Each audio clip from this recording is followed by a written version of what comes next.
I can tame him, Boy tells Cowboy, trying to hold Wild Horse. Ethan Miller felt his heart race as he watched Raymond Mitchell struggle to control the chestnut horse, thrashing violently at the end of the rope. The 13-year-old adjusted his glasses on his sweaty face and shouted over the sound of hooves pounding the dry ranch ground. I can tame him, Ethan yelled, running toward the experienced Cowboy. Raymond turned his sun-bronzed face toward the boy, nearly losing his grip on the rope as the animal made another desperate leap. His brown eyes narrowed in disbelief as his leather hat swayed with the movement. "Boy, get out of here! This ain't no joke!" shouted the 45-year-old man, his boots carving grooves in the dirt as he was dragged several feet. But Ethan didn't back down. Instead, he reached his small hands toward the rope, determined to help. The horse, a chestnut stallion with a golden mane that shimmered under the scorching Montana sun, reared up again, showing its full wild strength. "This animal just came in yesterday from an abandoned ranch," Raymond panted, still trying to maintain control. "No one's been able to get near him in 2 years. His last owner gave up after he injured 3 ranch hands." Ethan studied the animal's tense muscles, the way its nostrils flared with fear and anger, the dark eyes that seemed to search for an escape. There was something in that gaze the boy recognized. It was the same look he saw in the mirror every morning since arriving at Hope Ranch 3 months ago. "He's not bad," Ethan murmured, taking a cautious step toward the horse. "He's just scared." "Ethan!" came the sharp cry of Benjamin Miller, the boy's uncle, who came running from the barn. "Get away from there right now." The 52-year-old ranch owner's face was red with worry and anger. His large, calloused hands trembled slightly as he approached his nephew. "How many times have I told you not to mess with wild animals?" Benjamin continued, gripping Ethan's thin arm tighter than he meant to. The boy felt the familiar ache spread through his chest. It was always like this. They always treated him as if he were fragile, incapable, a burden. Ever since his parents sent him to his uncle's ranch to learn to be a man, as his father had said before leaving on another business trip, Ethan felt like no one believed he could do anything. "Uncle, I just wanted to help," Ethan protested, feeling tears well up behind his black-framed glasses. "Help?" Benjamin let out a bitter laugh. "Boy, you can barely carry a bucket of feed without spilling half of it, and you want to tame a wild horse?" The words cut deep into Ethan's heart. Raymond, who had finally managed to tie the horse's rope to a sturdy post, watched the scene uncomfortably. The animal still struggled, but now with less intensity, as if exhausted from the fight. "Benjamin, the boy was just trying to be useful," Raymond interjected, removing his hat to wipe sweat from his brow. "Useful?" Benjamin turned to the ranch hand, his eyes flashing with irritation. "Raymond, you know darn well this boy ain't cut out for ranch work. It's been 3 months and all he's done is cause trouble." Ethan felt the world around him start to spin. The same words he heard at home, at school, everywhere. Not cut out for it. Nothing but trouble. Better let the adults handle it. He clenched his small fists, nails digging into his palms. "I can do it!" Ethan burst out, his thin voice echoing across the ranch yard. "You never let me try anything." "And there's a good reason for that," Benjamin shot back, crossing his muscular arms. "Look what happened last week when you tried to help milk the cows. You almost got kicked by Patches." "That was different," argued Ethan, feeling his cheeks burn with shame. "I didn't know she was upset because her calf was sick." "Exactly my point," said Benjamin, shaking his graying head. "You don't understand animals, Ethan, and that horse there is truly dangerous." The chestnut stallion, as if aware he was being discussed, lunged against the rope again, making the post creak. His dark eyes fixed on Ethan for a moment, and the boy felt a strange connection, as if the animal was trying to tell him something. "What's his name?" asked Ethan, ignoring his uncle's disapproving look. "He doesn't have one," replied Raymond, putting his hat back on. "His old owner just called him the Wild One. Said he was impossible to tame." "Every animal has a name," murmured Ethan, eyeing the rope marks on the horse's legs. "He just needs someone who understands him." Benjamin sighed deeply, rubbing his face with his hands. The argument was dragging on longer than he wanted, and there was still plenty of work to do before nightfall. "Ethan, I don't have time for these cowboy fantasies of yours," the man said, his voice heavy with exhaustion. You go home now and stay away from that animal, and I don't want to hear any more talk about taming wild horses." "But Uncle—" "No buts, Benjamin. Cut in," pointing to the big house about 200 yards from the yard. "Go help your Aunt Margaret in the kitchen. At least there you won't risk getting hurt." Ethan felt the tears finally spill over, running down his thin cheeks. Without another word, he turned and walked toward the house, his shoulders slumped, in defeat. Behind him, he heard Raymond speaking quietly with his uncle. "The boy's got guts, gotta give him that," said the ranch hand. "Guts aren't enough," Benjamin replied. "He needs experience, strength, knowledge, and Ethan, well, he's a good kid, but he wasn't made for this." The words followed Ethan into the kitchen, where his Aunt Margaret was peeling potatoes for dinner. The 48-year-old woman, her brown hair tied in a loose bun, looked up when she saw her nephew enter with tear-streaked cheeks. "What's wrong, sweetheart?" asked Margaret, setting down the knife and opening her arms to the boy. Ethan threw himself into his aunt's tight embrace, breathing in the familiar scent of the herbal soap she always used. Margaret was the only one on the ranch who didn't treat him like he was made of glass, but even she had limits to what she considered safe. "They don't believe in me, Auntie," Ethan sobbed against her shoulder. "No one ever believes I can do anything." Margaret gently pulled him back, holding his small face between her calloused hands. Her brown eyes, so much like his father's, were full of compassion. "Listen here, Ethan," she said softly. "Your uncle and Raymond worry about you. That horse that came in yesterday really is dangerous.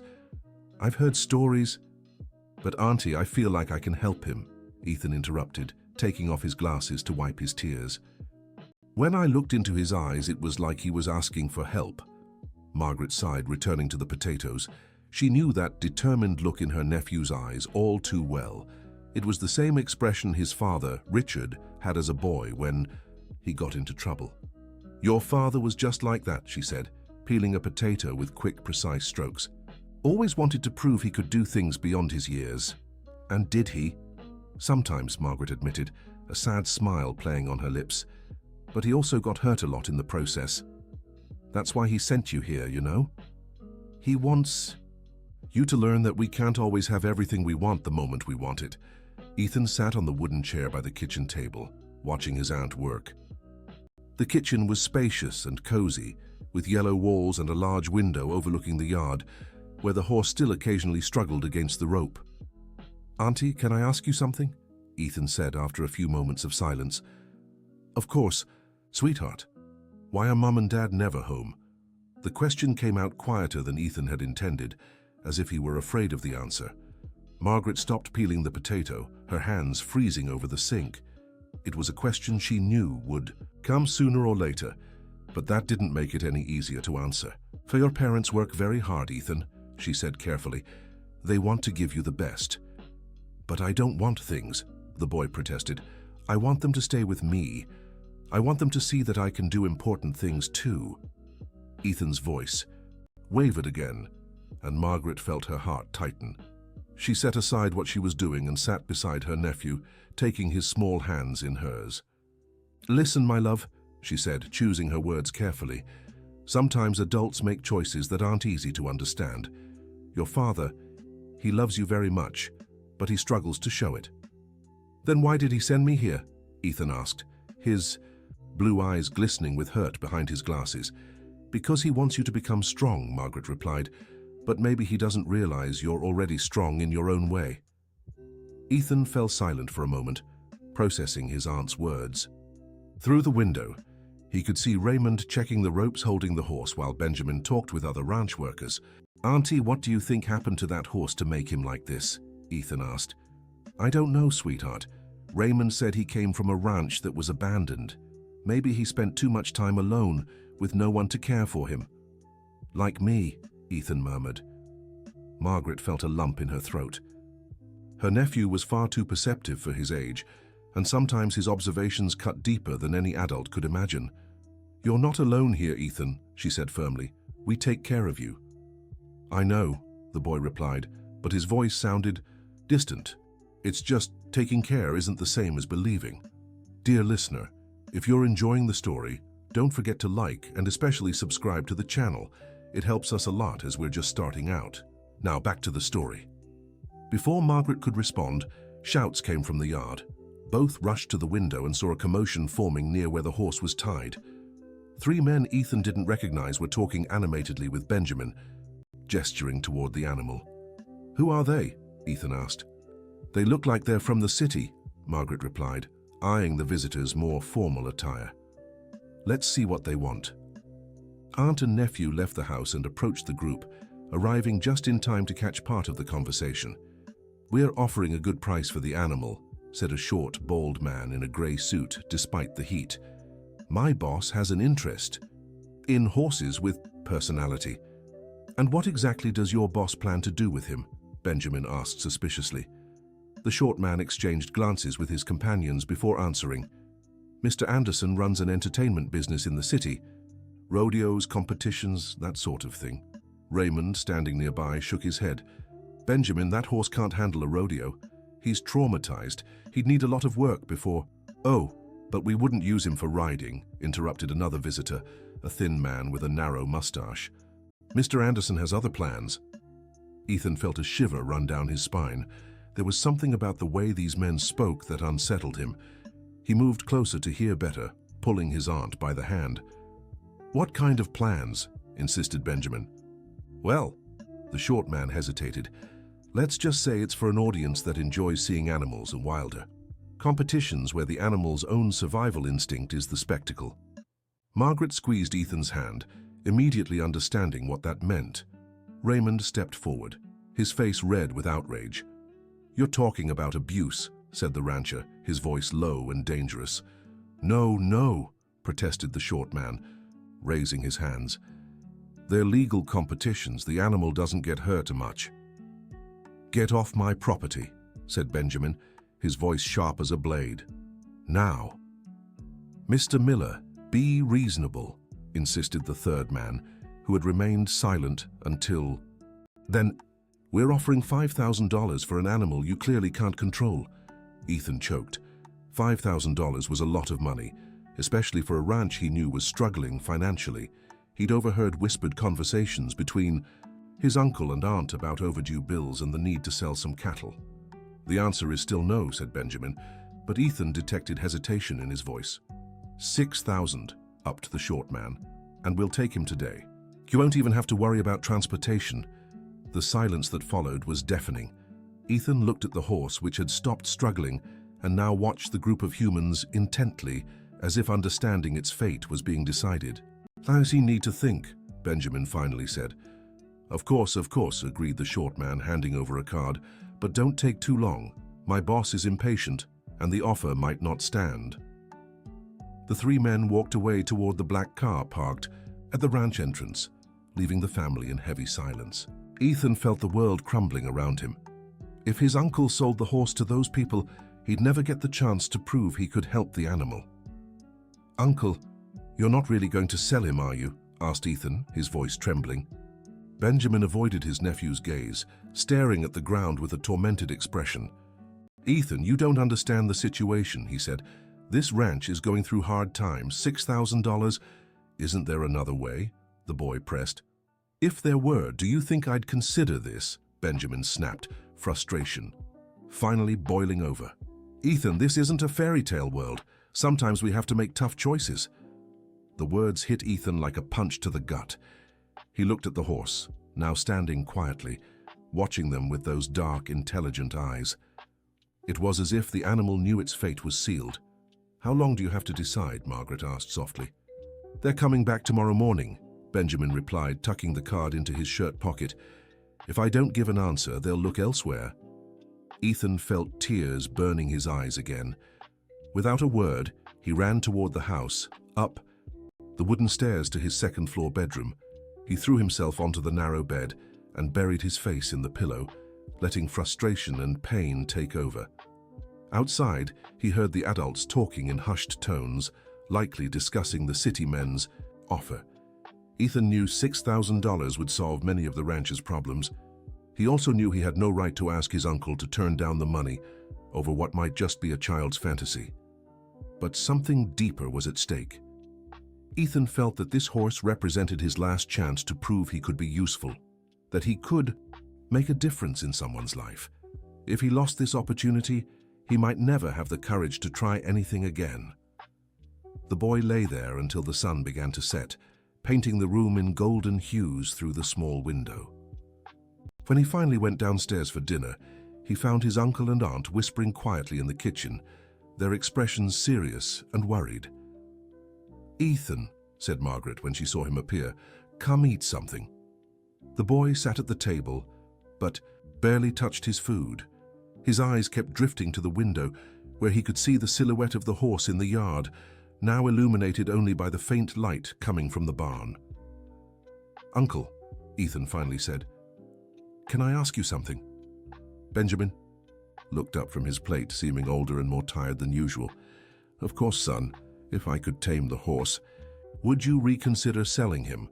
The question took Benjamin by surprise. He exchanged a glance with his wife before answering, "Ethan, we've already talked about this. That animal is too dangerous." "But what if I could?" the boy insisted. "Hypothetically." Benjamin sighed, rubbing his face with his hands. "Son, you don't understand. It's not just about taming the horse. Even if it were possible, what would I do with him afterward? I can't afford to keep a pet." "But if he were tamed, he could work on the ranch," Ethan argued. "Raymond said a good workhorse is worth much more than $6,000. Margaret watched her nephew with equal parts admiration and concern. The boy was thinking like an adult, but he still didn't understand all the complexities of the situation. "Ethan," she said gently, "even if it were possible, it would take months, maybe years, to fully tame a horse in that condition, and we need the money now." "How much time would I have?" Ethan asked, an idea forming in his mind. "For what?" Benjamin questioned, suspicious. "If you gave me a chance, how much time would I have to show progress with the horse?" Benjamin looked at his nephew as if he'd lost his mind. "Ethan, this is crazy. You have no experience, no physical strength to handle an animal that size." "1 week," Ethan interrupted. "Give me 1 week. If I can't show I've made progress with him, you sell him to those men." "Absolutely not," Benjamin said, slamming his hand on the table. "I won't risk your safety over a childish fantasy." "But, Uncle, this conversation is over, Ethan," Benjamin cut in, standing up from the table. "Tomorrow morning I'll give those men my answer. And you'll stay away from that horse, that's an order." Ethan felt his world crumbling around him. He watched his uncle leave the kitchen with heavy steps, probably locking himself in the office to think about a decision he'd already made. "Aunt," Ethan whispered, "can't you convince him?" Margaret moved closer to her nephew, running her fingers through his blonde hair. "Sweetheart, your uncle is right. It's too dangerous. Besides, even if it weren't, a week isn't enough time to—" "To what?" Ethan asked, turning to her with eyes burning with determination. "To show I'm not useless? To prove I can do something important?" The words carried such deep pain that Margaret felt her heart break. She pulled her nephew into another hug, feeling him tremble against her chest. "You're not useless, Ethan," she murmured. "Never think that." "Then why won't anyone let me try anything?" the boy sobbed. "Why does everyone always assume I'll fail?" Margaret had no answer for that. In fact, she had been asking herself the same question for weeks, watching how her nephew was constantly discouraged from trying anything even remotely challenging. "Sometimes," she said slowly, "adults protect children so much that they end up keeping them from growing." Ethan pulled away from the hug, looking into his aunt's eyes with an intensity that surprised her. "Auntie, can I tell you a secret?" "Of course, sweetheart." "When I look at that horse, I see myself. He's scared, alone, and everyone who comes near him just wants to hurt him or get rid of him." Ethan's voice grew firmer as he spoke. "But I know he's not bad. He just needs someone who understands that behind all that anger is an animal who just wants to be loved." Margaret felt tears welling in her own eyes. Her nephew's maturity and insight left her speechless for a moment. "And you think you could be that person?" she asked softly. "I have to try," Ethan replied with conviction. "If I don't try, how will I ever know if I can or not?" Margaret stayed silent for several minutes, studying her nephew's determined face. Outside, the night wind rustled the trees, casting dancing shadows across the yard where the horse now rested, lying beside the post he was tied to. "Ethan," she finally said, You do understand that even if I agreed with you, your uncle would never allow it." "He doesn't have to know," Ethan murmured. "What?" Margaret pulled back, alarmed. "Ethan, you're not thinking of—" "Just for tonight," the boy said quickly. "Just to see if I can get close to him. If it works, maybe you could convince Uncle to give me a chance." "Absolutely not," Margaret said, echoing her husband's words. "It's too dangerous, Ethan. That animal could seriously hurt you." "But Auntie, I'm not going to try to ride him or anything like that," Ethan insisted. "I just want to try to get close, talk to him." Raymond said horses respond to tone of voice. Margaret shook her head, but Ethan could see the hesitation in her eyes. "Sweetheart, even if you could get close to him, it wouldn't change the financial situation. Your uncle would still need the money." "Then at least I'd know I tried," Ethan said simply. "And maybe the horse would know someone cared about him before." "Before what's going to happen to him?" The sadness in the boy's voice was like a knife to Margaret's heart. She looked out the window again, watching the animal who, in just a few hours, would be sold to people who clearly didn't have his best interests at heart. "If I let you try," she said slowly, "do you promise not to get too close, not to do anything that might provoke him?" Ethan's eyes lit up with hope. "I promise, Auntie. I just want to try talking to him." Margaret closed her eyes, knowing she was probably making a terrible mistake. "Your uncle will kill me if he finds out," she murmured. "He won't find out," Ethan promised. "I'll be really careful." "And I'm coming with you," Margaret said firmly. "If we're doing this, I'm not letting you out of my sight for a second." Ethan felt a wave of gratitude and love for his aunt. For the first time in a long while, someone was willing to believe in him, even if just a little. "Thank you, Auntie," he whispered. "Don't thank me yet," Margaret replied. "Let's see if I don't regret this." They waited until they were sure Benjamin was asleep before slipping quietly out of the house. The night was cool, with a light breeze carrying the scent of dry earth and grass. The nearly full moon provided enough light to see their way to the yard where the horse stood. As they approached, Ethan could hear the animal's heavy breathing. The horse was standing again, alert to any movement around it. "Stay behind me," whispered Margaret, extending her arm to protect her nephew. "Aunt, he'll sense the fear," murmured Ethan. "Horses pick up on emotions." "How do you know that?" "I read it in a book at the school library," Ethan admitted. "I've been reading a lot about horses since I got here." Margaret looked at her nephew with newfound admiration. The boy had prepared for this moment far more than she'd imagined. "All right," she said, but slowly, very slowly. Ethan took the first step toward the horse, which immediately raised its head and pricked its ears forward. Its dark eyes gleamed in the moonlight, and Ethan could see the tension in every muscle of its powerful body. "Hey, boy," Ethan said, softly, using the same tone he used to talk to the ranch cats. "I won't hurt you," the horse snorted, shaking its head but didn't retreat. Ethan took that as a good sign. "I know you're scared," the boy continued, taking another cautious step. "I get scared sometimes too. It's awful when no one understands you, huh?" To Margaret's surprise, the horse seemed to relax slightly. Its ears flicked back and forth, as if trying to understand the source of that calm voice. "My name's Ethan," the boy said, now just 3 yards from the animal. "And you need a name too. You can't go without one forever." The horse took a step toward Ethan, and Margaret held her breath. But the movement was curious, not aggressive. "How about Nistar?" Ethan suggested, noticing a white mark on the animal's forehead that was only visible up close. "You've got a real pretty star there." The horse snorted again, but this time the sound seemed less hostile. Ethan slowly reached out, stopping just short of the animal's teeth. "I wish I could help you," Ethan whispered, his voice thick with emotion. "But tomorrow you'll be gone and I won't be able to stop it." Something in the boy's tone must have reached the horse, because it took another step forward, bringing its muzzle close to Ethan's outstretched hand. For a magical moment, boy and animal locked eyes, a silent understanding passing between them. "Ethan," Margaret whispered, "we should go back. He's too close." But Ethan couldn't move. There was something hypnotic about that gaze, as if the horse were trying to tell him its story. The boy could almost feel the loneliness and fear the animal carried. "I understand you," Ethan murmured, And if I could, I'd stay here all night talking to you." The horse tilted its head slightly, as if listening intently.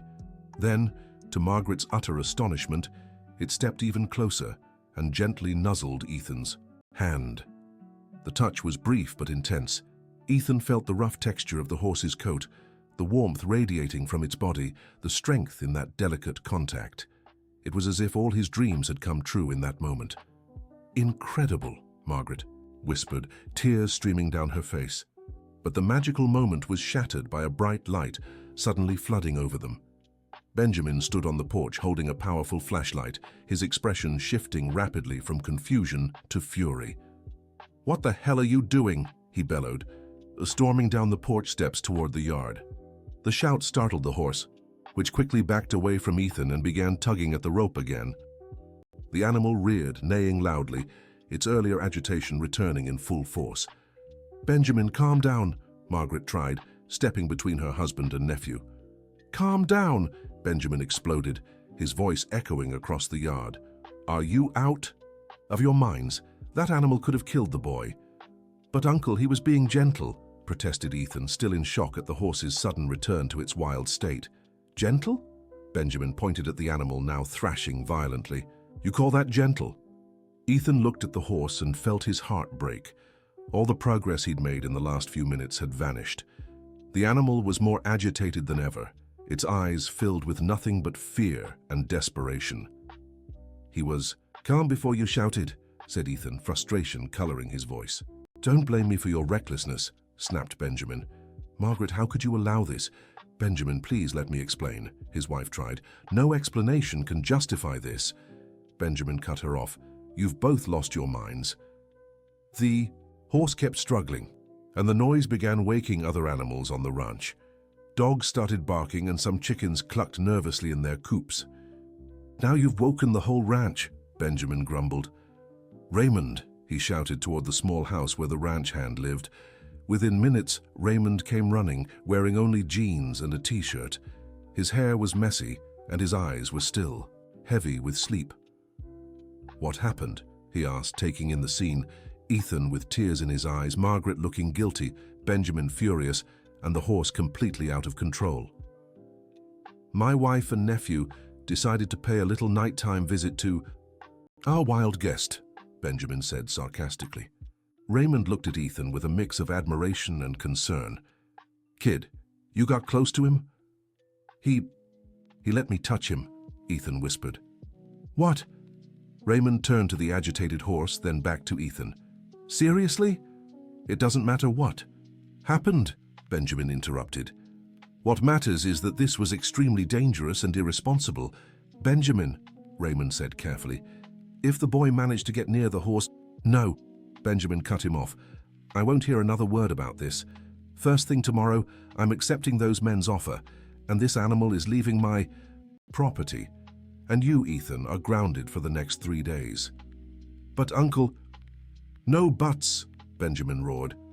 "This discussion is over." He turned and stormed back to the house, leaving the other 3 standing in the yard. The horse, which had stopped struggling during the argument, now watched the group intently, as if understanding something important had been decided. "Raymond," Margaret whispered, "can what you saw make a difference?" The ranch hand looked at Ethan, who was silently crying, then at the horse, which now seemed calmer again. "I'll try talking to him tomorrow morning," Raymond promised. "But you know how he gets once he's made up his mind." "It's no use," Ethan murmured.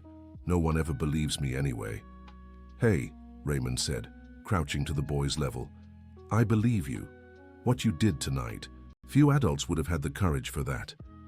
"But it won't change anything," Ethan said, taking off his glasses to wipe his tears. "Tomorrow he'll be gone, and I'll never know if I really could have helped him." Raymond was silent for a moment, watching the horse, now quiet again, its ears turned toward them as if listening. "Ethan," he finally said, "sometimes in life we do the right thing even when it doesn't turn out the way we hoped." "What do you mean?" "You showed that animal there's kindness in this world," Raymond explained. "Even if he leaves tomorrow, he'll remember this moment, and that'll make a difference for him somehow." Ethan looked at the horse, which now watched him with those dark, intelligent eyes. For a brief moment, he thought he saw something like gratitude in that gaze. "Come on, my angel," Margaret said softly. "It's late." Ethan waved one last time at the horse before following his aunt back to the house. Behind them, Raymond stayed for a few minutes observing the animal, a thoughtful expression on his face. "Good job, boy," murmured the cowboy, addressing both Ethan and the horse. "Good job." The next morning, Ethan woke to the sound of voices in the yard. He rushed to the window and saw the 3 men from town had returned, this time with a large animal transport truck. His heart raced when he saw Benjamin talking to them, clearly finalizing the deal. The boy dressed quickly and ran downstairs, arriving in the yard just in time to see Raymond trying to put an extra rope on the horse to make loading easier. "Doe?" Ethan shouted, running toward the group. "Ethan, go back to the house," Benjamin ordered without looking at his nephew. "Uncle, please don't do this," Ethan begged. "Just give him one more chance." "The decision's already been made," Benjamin said firmly, "and you should be grounded in your room." "But he trusted me last night," Ethan insisted, tears welling up. "He let me touch him." The short, bald man turned to Ethan with interest. "The boy managed to touch the horse?" he asked. "It was just luck," Benjamin said quickly. "The animal was tired." "It wasn't luck," Ethan protested. "He understood I didn't want to hurt him." "Interesting," murmured the thin man with a mustache. "Maybe the animal isn't as wild as we thought." "Does that change anything about the deal?" Benjamin asked suspiciously. "Well," the short man exchanged glances with his companions. "If the animal can be controlled by a child, maybe he'd be useful for other kinds of entertainment." There was something in the way he said entertainment that made Raymond shudder. The cowboy had a good idea what that meant, and he didn't like what he was imagining. "Listen here," Raymond said, loosening the rope from the horse. "Maybe we should reconsider this sale." "Raymond," Benjamin warned. "No, Benjamin. You saw what happened last night. The boy's got a gift with animals. Maybe we should give him a chance." "A gift?" The short man laughed. "Gentlemen, please. We're talking business, not fairy tales." "And what kind of business exactly do you have?" Raymond asked pointedly. The 3 men exchanged nervous glances before the short one answered. "Like I said yesterday, entertainment, rodeos, competition." "What kind of competitions?" Raymond pressed. "Look, that's none of your concern," said the 3rd man, who had stayed silent until now. "You sell, we pay. It's that simple." "It's not that simple when we're talking about a living animal," Raymond shot back. "Raymond, that's enough," Benjamin said, but his voice didn't sound as firm as before. Ethan watched the argument with a tight chest. He could feel something was very wrong with these men, something even his uncle was starting to notice. "Uncle," he said quietly, "please don't sell him. I promise I'll take care of him." "Ethan, you're 13, Benjamin said, though now he sounded more tired than angry. "You don't understand the responsibility this involves." "Then teach me," Ethan pleaded. "Give me a chance to learn." "Talk time's over," the short man interrupted, losing patience. "Do you accept our offer or not?" Benjamin looked at his nephew, who watched him with pleading eyes. Then he looked at the horse, who had calmed again and was now observing the argument intently. Finally, he looked at the 3 men, noticing for the first time the coldness in their eyes. Benjamin began. At that exact moment, the horse did something completely unexpected. It let out a loud, clear whinny, as if trying to get everyone's attention. All eyes turned to it, and the animal slowly walked toward Ethan, stopping right beside the boy. "My goodness," murmured Margaret, who had stepped out of the house, upon hearing the voices. The horse lowered its head and gently nudged Ethan's shoulder with its muzzle, as if trying to comfort him. The gesture was so human, so full of understanding, that even the townsmen fell silent. "I've never seen anything like it," whispered Raymond. Ethan reached out a trembling hand and touched the horse's neck. The animal didn't pull away. Instead, it seemed to lean into the touch. "He's protecting me," Ethan said in, "He knows these men are bad." "Don't be ridiculous," said the short man, though his voice sounded less confident. "It's just an animal." "Animals sense things we don't," Ethan replied, still stroking the horse's neck. "He knows you're not good people." "Listen here, kid," the 3rd man began, taking a threatening step toward Ethan. Immediately, the horse moved between the man and the boy, its ears pinned back and a clear hostility in its eyes. The animal let out a low, warning sound that made the man quickly retreat. "See," Ethan said triumphantly. "He understands me." Benjamin watched the scene with a mix of admiration and disbelief. He had never seen a horse behave like that, especially one that just days ago had been considered completely wild. "Gentlemen," he finally said, turning to the three men, "I've changed my mind." "What?" the short man exclaimed. "But we had a deal." "We had no deal," Benjamin replied. "I said I'd think about your offer. And now I've decided I'm not selling." "Mr. Miller, be reasonable," the thin man insisted. "We raised our offer to $7,000. "The answer is," Benjamin said firmly. "8,000, said the third man. "No," Benjamin repeated now with more conviction. The three men exchanged glances, clearly frustrated. The short man stepped forward, his expression turning aggressive. "Mr. Miller, my boss doesn't like being crossed," he said, his voice laced with thinly veiled threat. "And I don't like being threatened on my own property." Benjamin shot back, crossing his arms. Raymond moved closer to Benjamin, offering silent support. The horse remained beside Ethan, watching the men with clear distrust. "You'll regret this," the third man said. "Is that a threat?" Raymond asked, stepping forward. "It's a warning," the short man replied. "My boss has influence in the area.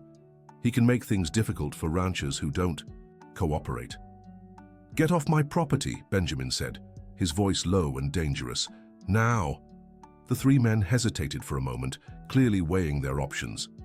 Finally, the short man signaled to the other two. "This isn't over," he said, walking toward the truck. "For us it is," Benjamin countered. The men climbed into the vehicle and drove off, kicking up a cloud of dust and leaving the family in tense silence. Ethan was still beside the horse, which now seemed completely calm again. "Uncle," Ethan said softly. "Thank you." Benjamin looked at his nephew, then at the horse, and finally let out a deep sigh. "Don't thank me yet," he said. "Now we have a wild horse and no money to fix our problems. But we have something better," Ethan said with a tearful smile. "We have a chance." Margaret walked up to her husband and took his hand. "You did the right thing," she said gently. "I hope so," Benjamin murmured, "because now we need to figure out what to do with this animal." Ethan looked at the horse, which watched him with those dark, intelligent eyes. For the first time since arriving at the ranch, the boy felt that maybe, just maybe, he could do something important. "Can I try to tame him now?" Ethan asked hopefully. "You can try," said Benjamin, surprising everyone, "but under full supervision. And if there's any sign of danger, you back away immediately." "I promise," Ethan said, barely containing his excitement. "And Ethan," Benjamin added, "this doesn't change the fact that you and your aunt disobeyed my orders last night.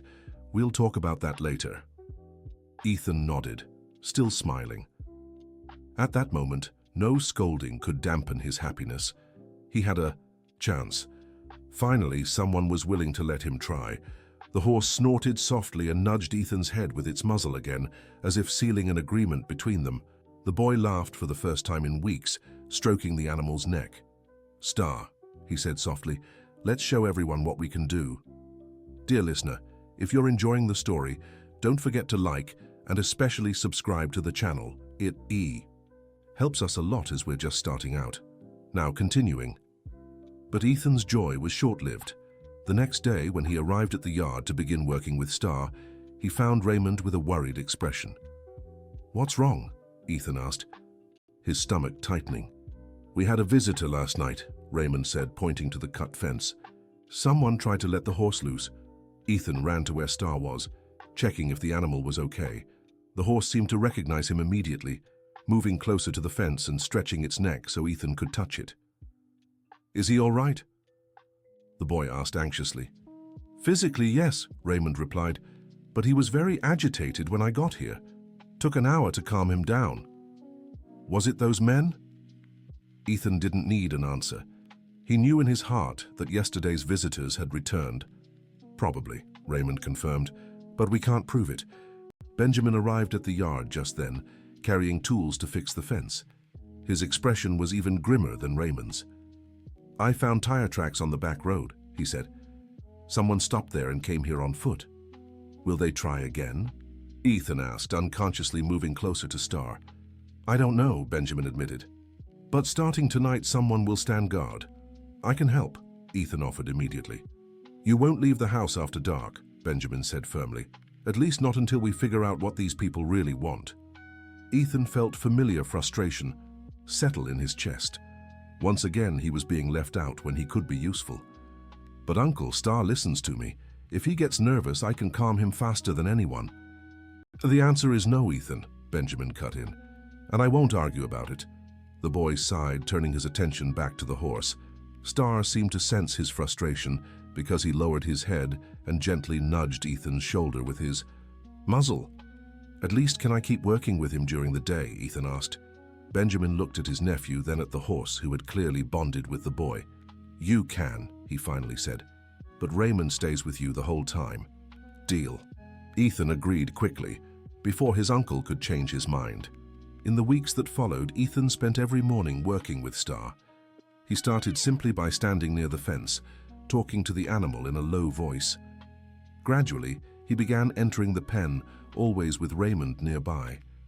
The progress was slow, but steady.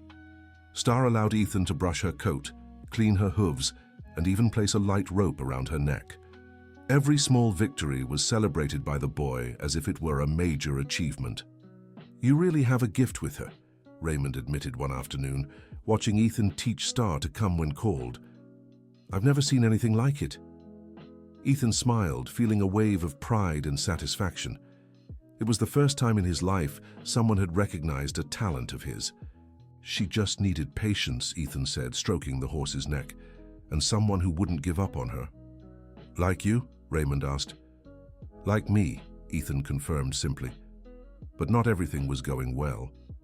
At night, there were always signs that someone was lurking around the property. Strange footprints appeared in the mud after rain, fences were found slightly damaged, and on one occasion, even a barn window was broken. Benjamin and Raymond took turns keeping watch, but the intruders always seemed to know when and where to strike to avoid being caught. It was as if they had inside information about the ranch's routine. "They're watching us," Margaret said one night during dinner. "They know exactly when you're not on guard."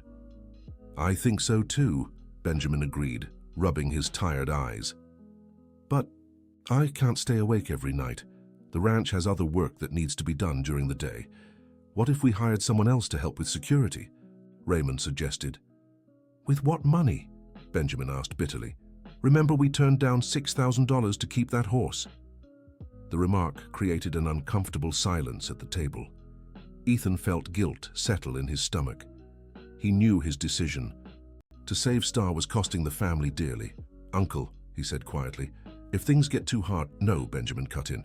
"We're not backing down now. I made a decision, and I'll stand by it. But I don't want the ranch to suffer because of me," Ethan insisted. "The ranch was already struggling before the horse came," Benjamin admitted. "The drought these past 2 years, the low cattle prices. Star is just one more challenge on a long list." Ethan felt a little better, but still carried the weight of responsibility. He knew he had to prove Star was worth the trouble she was causing. "How long do you think these men will keep trying?" Margaret asked. "I don't know," Raymond replied, "but they don't seem like the type to give up easily." As if his words were prophetic, that very night brought the boldest attempt yet. Thun was awakened by the sound of Star whinnying loudly and nervously. The boy ran to the window and saw 2 shadowy figures in the yard, one of them trying to cut the rope holding the horse.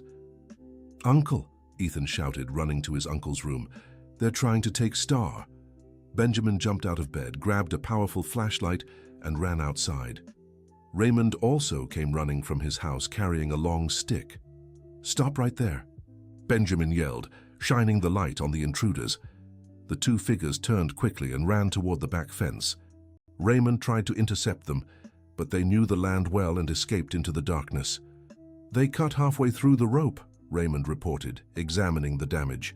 "A few more minutes, and they would have succeeded." Ethan ran to Star, who was clearly agitated and frightened. The horse calmed immediately when she saw the boy, lowering her head so Ethan could touch her. "It's okay," Ethan murmured, stroking the animal's trembling neck. "I won't let anyone hurt you."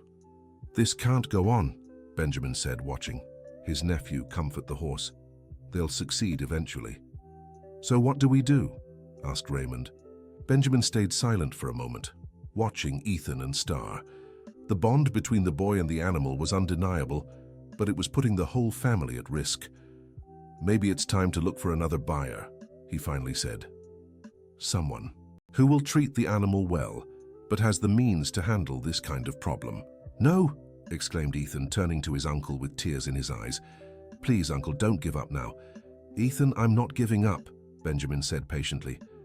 "I'm trying to protect you and Star. These people clearly won't stop, and we don't have the resources to fight them. But if you sell Star, how will you know if the person will take good care of him?" Ethan argued. "What if it's someone even worse than those men?" It was a fair question, and Benjamin didn't have a good answer. The horse market wasn't always kind to animals with behavioral issues like Star. "Let's think about it tomorrow," he finally said. "For today we'll double the guard and hope they don't come back." But Ethan knew he couldn't wait for a solution that might never come. While the adults looked for alternatives, he needed to speed up Star's training. If he could prove the horse was fully tamed, maybe he could convince his uncle there was no more danger in keeping him. The next day, Ethan redoubled his efforts. Instead of just brushing and talking to Star, he began trying to place a light saddle on the animal. It was a slow, careful process, but Star proved surprisingly cooperative. "Easy," Ethan murmured, adjusting the saddle straps. "I know it's strange, but you have to trust me." Star snorted nervously but didn't pull away. Ethan could feel the tension in the animal's muscles, but he could also feel the trust they'd built over the weeks. "Good job," Raymond said, watching from a safe distance. "Are you going to try riding him now?" "Not yet," Ethan replied. "First, he needs to get used to the weight of the saddle. We'll do this for a few days before trying to ride." Raymond nodded in approval. The boy was being smart and cautious, not rushing the process. "Ethan," the ranch hand said, "can I ask you a personal question?" "Sure." "Why is this so important to you?" Raymond gestured towards Star. "Why risk so much for a horse?" Ethan stayed quiet for a moment, still adjusting the saddle as he thought of an answer. "Because he understands me," he finally said. "And I understand him. We both know what it's like to be rejected, what it's like to be afraid to trust people. And you think by taming him you'll prove something to yourself?" "Thus," Ethan answered, surprising Raymond. "I think by saving him I'll save a part of myself too." The depth of the answer left Raymond speechless. He watched the 13-year-old boy working with an animal few experienced adults would dare touch and felt deep admiration for that young courage. "Your uncle is worried," Raymond said after a few minutes. "I know," Ethan replied, "but he doesn't understand that giving up on Star would be like giving up on me too." "How so?" "If I can't save Star, how will I ever save myself?" Ethan's voice wavered. "How will I ever prove to my parents that I'm worth it?" Raymond's heart ached. He was beginning to see that this was much more complicated than just a boy trying to tame a horse. "Ethan," he said gently, "you don't have to prove your worth to anyone. You're already valuable, just as you are." "No, I'm not," Ethan murmured. "If I were, my parents wouldn't have sent me away." "They didn't send you away," Raymond protested. "They sent you here to learn." "To learn to be someone different from who I am," Ethan corrected bitterly. "To learn to be the son they wanted to have." The conversation was interrupted by Benjamin arriving in the yard with a tense expression on his face. "Raymond, I need to talk to you," he said. "In private." The two men stepped a few feet away, but Ethan managed to catch fragments of their conversation. Words like threats, safety, and no choice reached his ears, making his stomach tighten with anxiety. When they returned, Benjamin looked as if he had aged 10 years in 10 minutes. "Ethan," he said, "I need to tell you something." The boy stopped what he was doing with Star and turned to his uncle, bracing himself for the worst. "I got a call this morning," Benjamin continued, "from a man who said he represented Mr. Anderson, the boss of those three who came here." Ethan felt his blood run cold. What did he want? He made a new offer, Benjamin said, avoiding his nephew's gaze. $10,000 for the horse, and he made it very clear this would be the last friendly offer. And you said no, right? Ethan asked, though he already knew the answer from his uncle's expression. Ethan, Benjamin sighed deeply. $10,000 would solve all the ranch's problems. It would pay off the debts, buy feed for the cattle to last the rest of the drought. You're going to sell him, Ethan said, not as a question but as a bitter realization. I don't want to sell, Benjamin replied, but it might be the only choice we have. Ethan looked at Star, who was watching the conversation intently, as if understanding his fate was being discussed again. The horse stepped closer to Ethan and nudged his shoulder with his nose, a gesture that seemed both comforting and desperate. How much time do I have? Ethan asked quietly. The man said he needed an answer by tomorrow at noon. Ethan felt the world spin around him. Less than 24 hours to save Star, and in a way, to save himself. Uncle, he said, his voice steady despite the tears, give me until tomorrow morning. If I can ride Star and prove he's fully trained, will you reconsider? Ethan, even if he's trained, it doesn't solve the money or safety problem, Benjamin explained. But if he's trained, they won't want him for those awful competitions. Anymore, Ethan argued, and a trained horse is worth way more than $10,000. It was true. A fully trained horse could fetch much more on the legitimate market. What about the money we need now? Benjamin asked. Maybe we could get a loan using Star as collateral, Ethan suggested desperately. Or find someone to buy part of the ranch, but let us keep working here. Raymond looked at Benjamin, then at Ethan, seeing the desperate determination in the boy's eyes. Benjamin, he said, the boy's made fast progress with the horse. Maybe it's worth giving him one more chance. What if he gets hurt trying? To ride? Benjamin asked. Then at least I'll have tried, Ethan answered before Raymond could speak. Please, Uncle. It's all I'm asking for in life. One chance to prove I can do something important. The emotional weight of his words hit Benjamin hard. He looked at his nephew, skinny, bespectacled, determined, and saw something of his brother Richard at that age. The same stubbornness, the same need to prove himself. All right, he said finally. You have until tomorrow morning. But if there's any sign of danger, you stop immediately. I promise, Ethan exclaimed, running to hug his uncle. And Ethan, Benjamin added. If it doesn't work, you accept the decision without any more arguments. I will, Ethan agreed quickly. The rest of the day passed in a flurry of preparations. Ethan worked intensively with Star, preparing the animal for the attempt to ride him the next day. Raymond helped, offering advice on riding techniques and safety. Remember, said Raymond as Ethan adjusted the saddle on Star, the first time, you ride. Don't try to control him too much. Let him get used to your weight first. And if he rears? Asked Ethan. Hold onto the saddle and don't fight him. Let him calm down on his own. Ethan nodded, absorbing every piece of advice. He knew he'd only have one chance and he couldn't waste it. That night he barely slept. He lay in bed listening to the nighttime sounds of the ranch and wondering if the intruders would return. Around 2 in the morning, he heard soft footsteps in the yard and rushed to the window. To his surprise, he saw Star standing near the fence, completely calm, looking toward the house.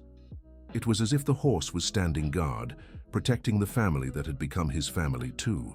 Thank you, Star, Ethan whispered from the window. Tomorrow we'll show everyone what we're capable of. The horse lifted his head toward the window, as if he'd heard, and Ethan could swear he saw a glimmer of determination in those dark eyes. The next morning, the whole family gathered in the yard. Benjamin had also invited the local vet, Dr.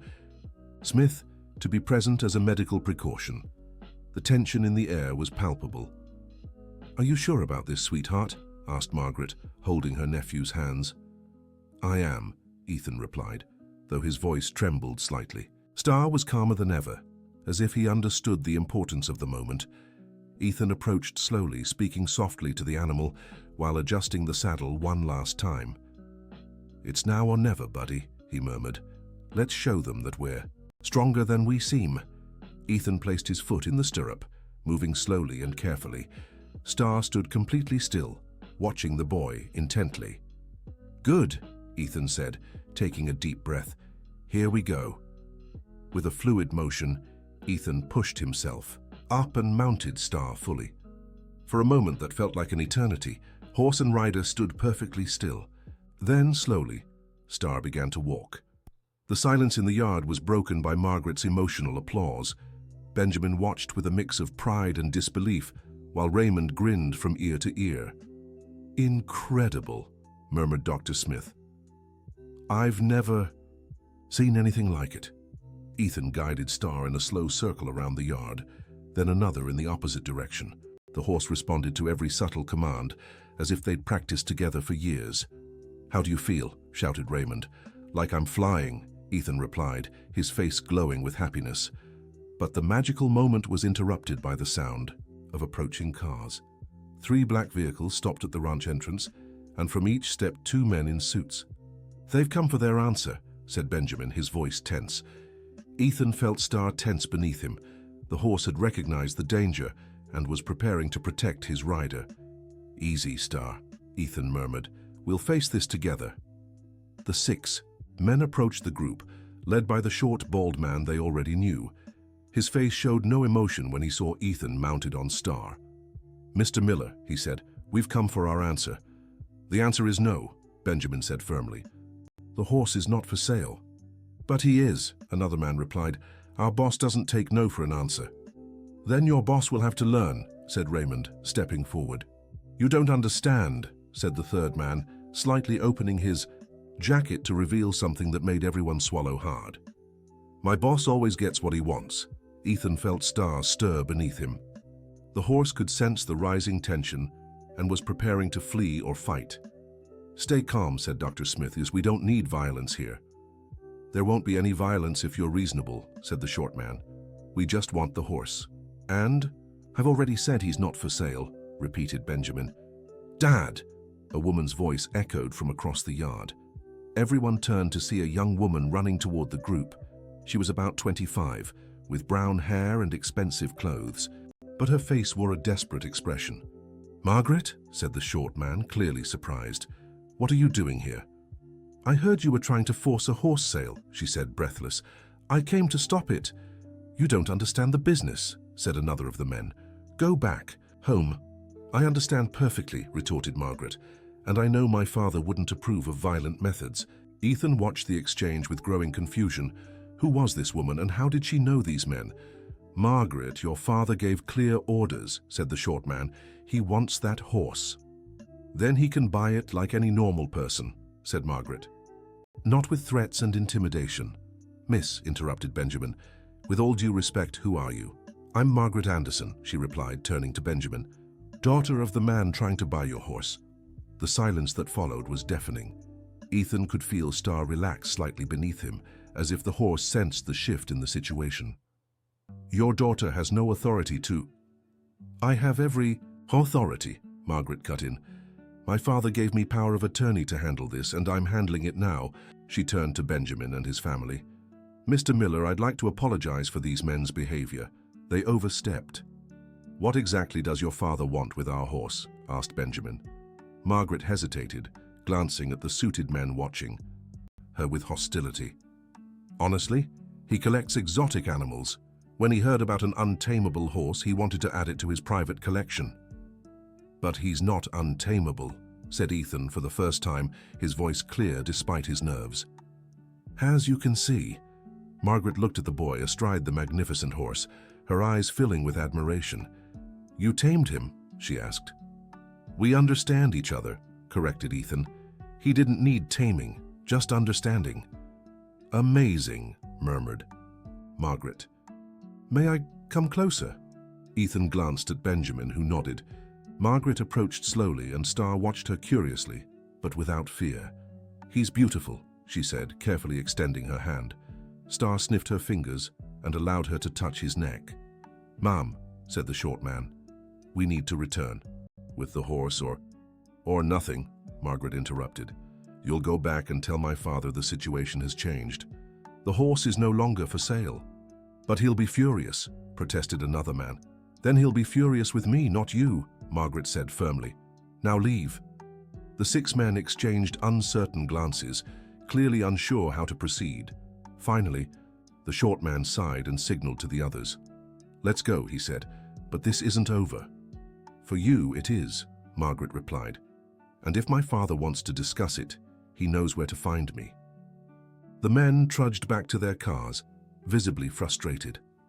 As they left, Margaret turned to the Miller family. "I'm truly sorry for all this trouble," she said. "My father, sometimes he becomes obsessed with things he can't have."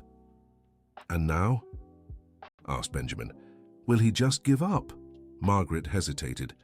"Honestly, I don't know, but I'll do everything I can to convince him it's not worth continuing to chase after you." "Why?" asked Ethan. "Why are you helping us?" Marina looked at the boy on the horse, then at Star, and smiled sadly. "Because I know what it's like to have someone trying to control your life against your will," she said simply. The answer struck Ethan deeply, recognizing a kindred spirit in the young woman. Do you like horses?" he asked. "I love them," Marina replied. "In fact, I have a small ranch on the other side of town. I take care of horses that have been mistreated or abandoned." "Really?" Ethan's eyes lit up. "Really? And seeing the work you've done with this horse?" Marina shook her head, in admiration. "It's impressive." "Miss Anderson," said Benjamin, "may I ask you a direct question?" "Of course. Do you think your father will actually give up?" Marina sighed, rubbing her face with her hands. "My father is a very persistent man, but he's also a businessman. If I can convince him that chasing you will cost more than it's worth—" "And if you can't?" asked Margaret. "Then maybe it would be best for you to consider moving away temporarily, at least until he finds another obsession." The suggestion landed like a bomb on the group. Moving would mean leaving the ranch, abandoning years of work, starting over somewhere else. "No," Ethan said firmly, "we're not running away." "Ethan," Benjamin said gently, "sometimes running is the smartest option." "Not when you've finally found where you belong," Ethan replied, stroking Star's neck. "This ranch is my home now. Star is my responsibility. I won't abandon either of them." Marina watched the boy with growing admiration. "How old are you?" she asked. 13. 13, she repeated, shaking her head. "And already braver than most adults I know." "Bravery doesn't solve practical problems," Benjamin said pragmatically. "Sometimes it does," Marina countered. "Mr. Miller, may I make a proposal?" "I'm listening." "What if I offered to buy Star from you at fair market price and then hired Ethan to work with me caring for him and other horses?" The proposal caught everyone by surprise. Ethan's heart raced. It would be a way to keep Star safe and still work with him. "What would the fair price be?" Benjamin asked cautiously. "For a fully trained horse like this? At least 15,000, maybe more." The number made Benjamin choke. It was more than double the best previous offer. "And Ethan would still take care of him?" Margaret asked. "Not just take care," Marina said. "I'd like him to help me train other troubled horses. Clearly he has a special gift." Ethan could hardly believe what he was hearing. It was as if all his dreams were coming true at once. "But can I visit Star whenever I want?" he asked. "You can visit him every day if you'd like," Marina assured him. "In fact, I'd be counting on it." "What about the work here on the ranch?" Benjamin asked. "Ethan's still a child, he has school." "He could work part-time," Marina suggested. "Mornings at the ranch, afternoons at school, and weekends free for family." It was an offer too generous to be true. Benjamin looked at his wife, then at his nephew, searching for the catch. "Why are you doing this?" he asked. Marina was silent for a moment, watching Ethan and Star. "Because 5 years ago I was like this horse," she finally said. "Scared, distrustful, hurt by people who were supposed to protect me. And someone gave me a chance to start over, to find my own way." "And now you want to do the same for Ethan and Star?" asked Margaret. "Exactly," confirmed Marina. "Besides, I genuinely need help at the ranch. I have 8 rescued horses, and only myself to care for them all. Ethan would be a blessing." Ethan looked at his uncles, his eyes shining with hope. It was the perfect solution. Star would be safe, the ranch would get the money it needed, and he could keep doing what he loved. Can I think about it?" asked Benjamin. "Of course," said Marina. but I'd like an answer. By tomorrow. I don't know how long I can keep my father away. She handed Benjamin a business card. My number's there. Call me when you decide. Marina, Ethan said as she started to walk away. Thank you for everything. Don't thank me yet, she smiled. We don't know if it'll work out. It will, Ethan said with conviction. I feel it will. After Marina left, the family stood silently in the yard. Ethan remained on Star, both looking calmer and happier than they had in weeks. What do you all think? Benjamin finally asked. It seems too good to be true, admitted Margaret. But she seemed sincere, said Raymond. And you saw how she stood up to those men. She's not someone who scares easily. Ethan, Benjamin said, what do you think? Ethan dismounted Star and walked up to his uncle, his eyes serious despite his young age. Uncle, I think, sometimes life gives us exactly what we need, just not in the way we expect. Explain that. I wanted to save Star and prove I could be useful, Ethan said, and Marina's offering both. Not how I imagined, but maybe even better. Benjamin nodded, impressed by his nephew's maturity. And you wouldn't mind working off the ranch? I'd mind if it meant leaving the family, Ethan said. But if it means staying part of the family and helping more horses like Star, then I want to try. And if it doesn't work out, asked Margaret, if things with Marina fall through for some reason? Then we find another way, Ethan said simply. But at least we tried, and that's more than I could have hoped for a few days ago. Benjamin looked at his nephew, skinny, wearing glasses but with a determination that impressed any adult, and made his decision. All right, he said. We'll accept her offer. Really? Ethan exclaimed. Really? Benjamin confirmed, but with a few conditions. What? First, you keep living here with us. Second, if at any point you want to stop working at the ranch, you can. And third, if this Marina doesn't keep her word, we find another solution. I accept all the conditions, Ethan said quickly, rushing to hug his uncle. And Ethan, Benjamin added, I'm proud of you. The way you handled Star, how you faced this whole situation, you've proven you're becoming a real man. The words struck Ethan like lightning. It was the first time someone had acknowledged his courage and maturity instead of focusing on his limitations. Thank you, Uncle, he whispered, feeling tears of happiness well up. Now, Benjamin said, clearing his throat, moved. Let's call this Marina and finalize the details. Dear listener, if you're enjoying the story, don't forget to like and especially subscribe to the channel. It helps us a lot as we're just starting out. Now continuing, but things wouldn't be as simple as they seemed. The next night, after all the contracts had been signed and plans finalized, the ranch received an unexpected visitor. Ethan was woken by the frantic barking of the dogs and the sound of Star whinnying nervously. He rushed to the window and saw something that made his blood run cold. At least 10 armed men with flashlights surrounding the yard where Star was. Uncle, shouted Ethan, running to his uncle's room. They're back and they brought more people. Benjamin jumped out of bed and ran to the window. What he saw made him curse under his breath. This wasn't just a few men trying to steal the horse. It was a well-organized operation. Margaret, call Marina now, he ordered, and then call the police. There's no time, said Raymond, who had rushed over from his house. They're already cutting the ropes. Outside, they could see Star thrashing violently against several men trying to loop a rope around his neck. The animal was clearly terrified, fighting with all his strength.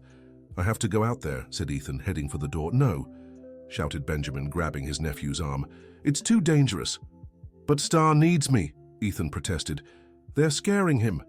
Ethan, there are 10 armed men out there, Benjamin said firmly. You can't do anything against that. Yes, I can. Ethan pulled free from his uncle and ran for the door before anyone could stop him. Ethan! They all shouted at once. But the boy was already in the yard, running toward Star. When the men saw him approaching, some pointed their flashlights at him. Hey, kid, one of them yelled. Get out of here. Leave my horse alone, Ethan shouted back, not slowing down. Your horse? Another man laughed. This animal doesn't belong to any brat. Ethan got close enough to touch Star, and immediately the horse calmed slightly. It was as if the boy's presence gave him the strength to keep fighting. It's okay, Star, Ethan murmured, stroking the animal's sweaty neck. "I won't let them take you. Kid, you've got 3 seconds to move," threatened the man who seemed to be the leader. "No," Ethan said simply, stepping between Star and the men. The absurdity of the situation, a 13-year-old boy facing 10 grown men, made some of the intruders hesitate, but the leader wasn't in the mood for games. "Grab the kid and get him out of here," he ordered. 2 men moved toward Ethan, but before they could touch him, Star did something astonishing. The horse reared up on his hind legs, placing himself between Ethan and the men, and let out a loud, threatening whinny that echoed across the ranch. "Watch out," one of the men shouted, quickly backing away. "It's just a horse," the leader roared. "Get the animal." But Star wasn't just a horse. He was a 500-pound animal, completely terrified and protecting someone he loved. When the men tried to approach again, the horse began kicking and biting, proving far more dangerous than anyone had expected. "I can't get near him." "With the kid there," one of the men yelled. "Then get the kid out," the leader ordered. But every time someone moved toward Ethan, Star blocked the way, shielding the boy with a fierceness that even impressed the experienced men. "This is taking too long," the leader grumbled. The plan was to get in, take the animal and leave, not start a war. Just then, police sirens began wailing in the distance. Margaret had managed to make the call, and the authorities were on their way. "Damn it," the leader swore. "Let's go." "What about the horse?" one of the men asked. "Forget it," the leader snapped. "It's not worth getting arrested over an animal." The 10 men started running toward the vehicles. They'd hidden on the side road. Within minutes, they had vanished into the darkness, leaving only the sound of engines fading away. Ethan leaned against Star, his legs shaking with adrenaline and relief. The horse lowered its head and gently nudged the boy's shoulder, as if checking if he was all right. "We did it," whispered Ethan. "We did it, Star." Benjamin and Raymond came running, followed by Margaret and 2 police cars. "Ethan!" shouted Benjamin, hugging his nephew. "Are you crazy? You could have been hurt." "But I wasn't," said Ethan, still trembling, "and Star protected me." "He protected you?" asked one of the officers, eyeing the horse, which now seemed completely calm. "He wouldn't let anyone near me," Ethan explained. "It was like he knew I was trying to protect him, so he protected me too." The officer shook his head in amazement. "Never seen anything like it," he murmured. "Did you catch anyone?" asked Benjamin. "Not this time," the officer admitted, "but we'll increase patrols in the area, and you all need to seriously consider extra security measures." "Actually," said Margaret, "we're already taking care of that." She told the officers about Marina and the arrangement they'd made. The officers agreed that moving Star to a safer property was a good idea. "When's the transfer happening?" asked one of them. "Tomorrow morning," Benjamin replied. "Marina said she'd come for Star at 8 o'clock. "Good," said the officer. "We'll keep a patrol car in the area until then. Don't want any more surprises." After the officers left, the family gathered in the yard, still processing the night's events. "Ethan," Benjamin said seriously, "what you did was very brave, but also very dangerous. Do you understand that?" "I do," Ethan answered. "But I couldn't just stand there and watch them scare Star." "What if they'd hurt you?" asked Margaret. "Then at least I'd have tried to defend my friend," Ethan said simply. His answer left the adults speechless. The boy's loyalty and courage were undeniable, even if his judgment was questionable. "I hope you'll both be safer at Marina's ranch," said Raymond. "Me too," Ethan agreed, "but if we're not, at least we'll be together." The next morning, Marina arrived promptly at 8, bringing a special horse trailer. She'd also brought 2 workers to help with loading, but when she saw how Star responded to Ethan, she dismissed the help. "It's incredible," she said, watching Ethan guide Star into the trailer without any resistance. "It's like you two have been a team for years." "That's how it feels," Ethan said, stroking Star's neck one last time before closing the trailer door. "Ethan," Marina said, "are you sure you want to do this? Working with me means a lot more responsibility than just looking after Star." "I'm sure," Ethan replied. "Actually, I'm excited to meet the other horses." "Well, you'll get your chance," Marina smiled. "I have a black stallion that arrived last week, almost as scared as Star was." "What's his name?" "He doesn't have one yet," said Marina. "I was waiting for someone special to name him." Ethan grinned, understanding the hint. "Can I visit Star this afternoon?" he asked. "Of course. In fact, I was counting on it. I want him to get used to his new surroundings, and your presence will help a lot." "Miss Marina," Benjamin said, "promise you'll take good care of them both." "The horse and the boy," Margaret added. "I promise," Marina said solemnly. "Ethan, ready to start your new adventure?" Ethan looked at his family, uncle, aunt, and Raymond, who had become so important to him. Then he glanced at the trailer where Star waited. "I'm ready," he said. "Then let's go," said Marina, opening the truck door. "We have a lot of work ahead of us." As they drove away from Hope Ranch, Ethan waved through the window at his family. He felt a mix of sadness at leaving the place that had become his home and excitement for the future that awaited him. "Margaret," he said once they were on the main road, "can I ask you something?" "Of course." "Why did you really offer me this job? It can't just be because you need help." Margaret was silent for a few moments, watching the road ahead.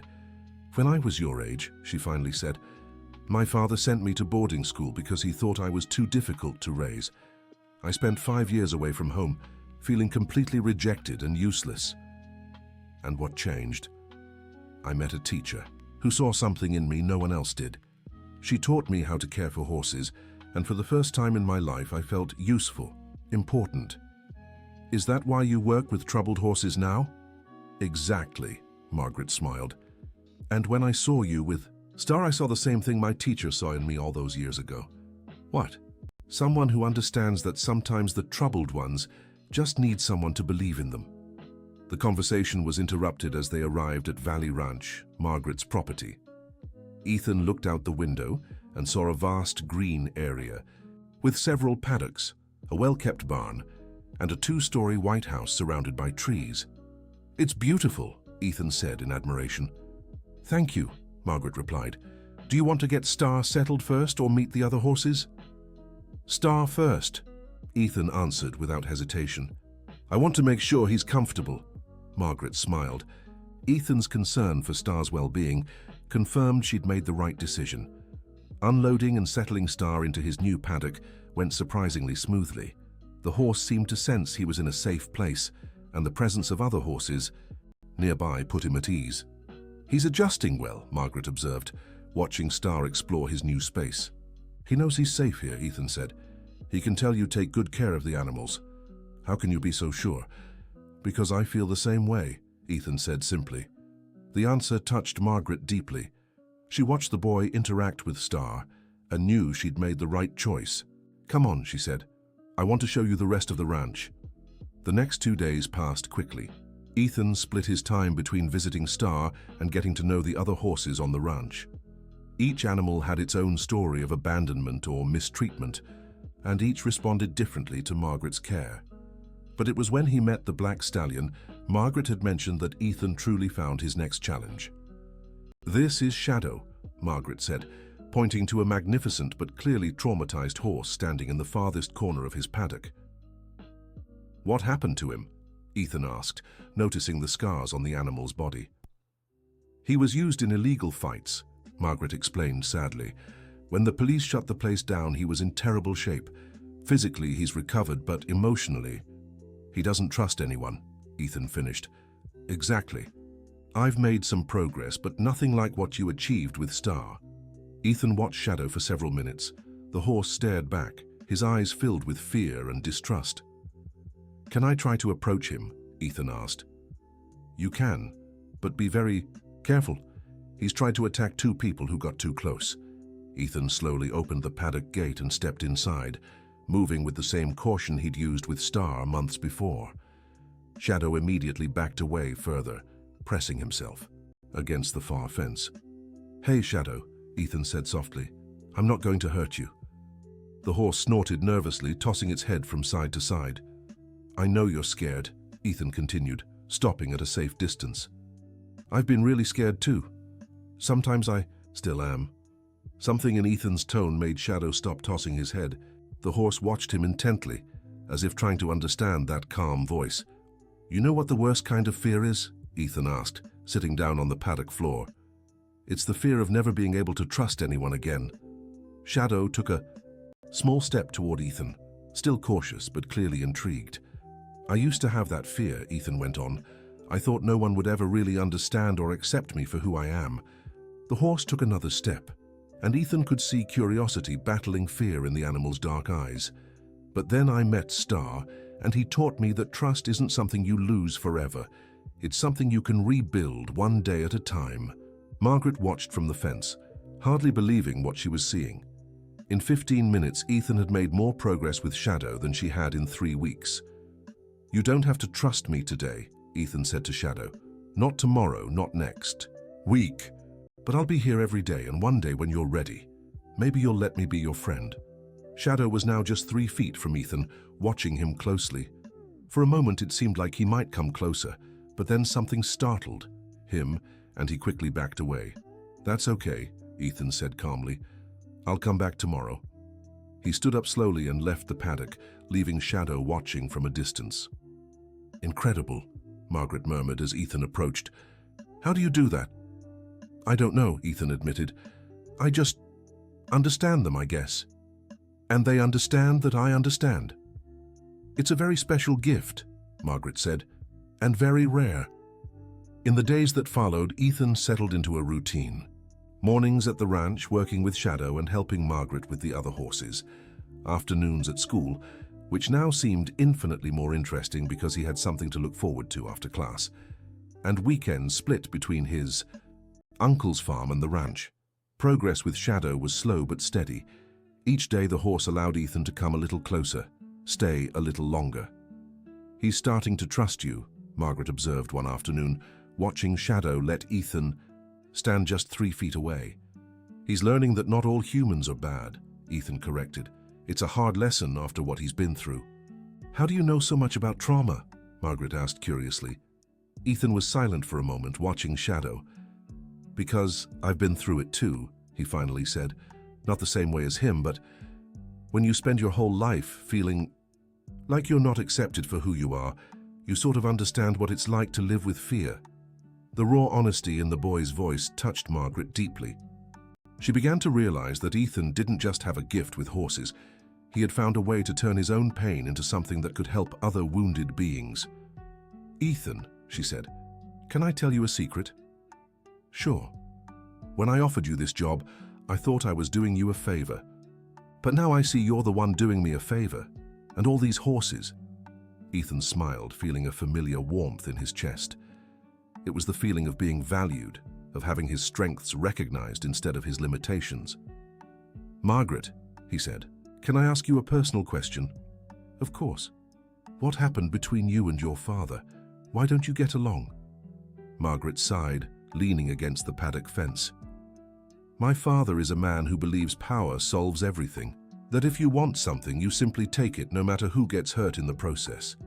And you don't agree with that?" "Absolutely not. I believe some things can't be bought or forced, like trust, love, respect." "Like the friendship?" "Between me and Star." "Exactly," Marina smiled.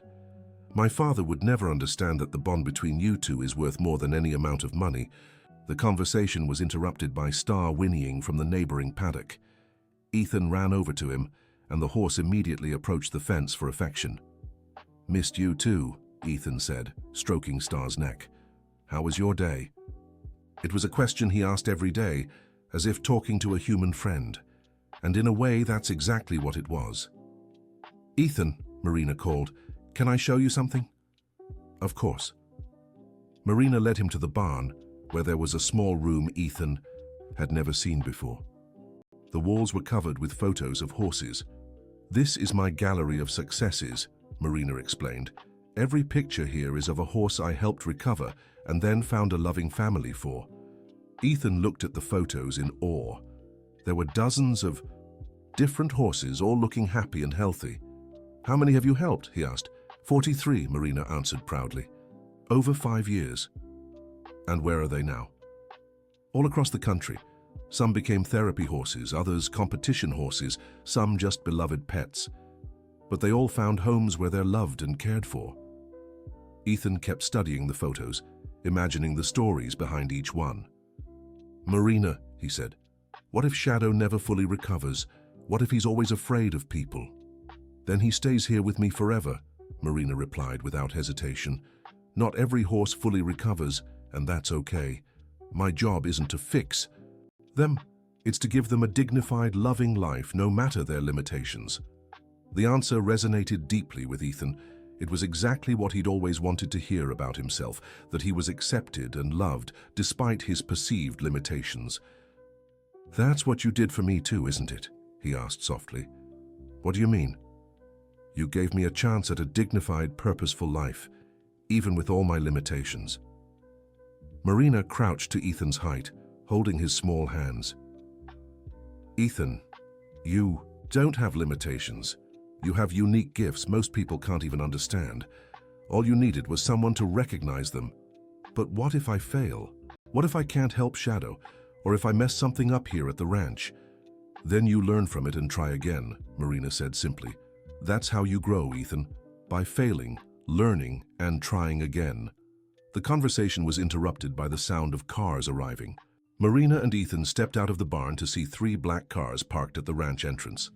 "Oh no," Marina murmured. "Who is it?" Ethan asked, though he already suspected the answer. "My father," Marina sighed. "He came himself." From the first car stepped a tall, imposing man in an expensive suit, radiating authority. Even from a distance, Ethan could feel the aura of power around him. "Marina," the man said, striding forward with firm steps. "We need to talk." "Father," Marina replied, her voice tense. "What are you doing here?" "I came to take what's mine," he said, his eyes locking onto Ethan, "and to meet the boy who's caused so much trouble." Ethan felt a chill but stood firm beside Marina. "Mr. Anderson, I presume," Ethan said, keeping his voice steady.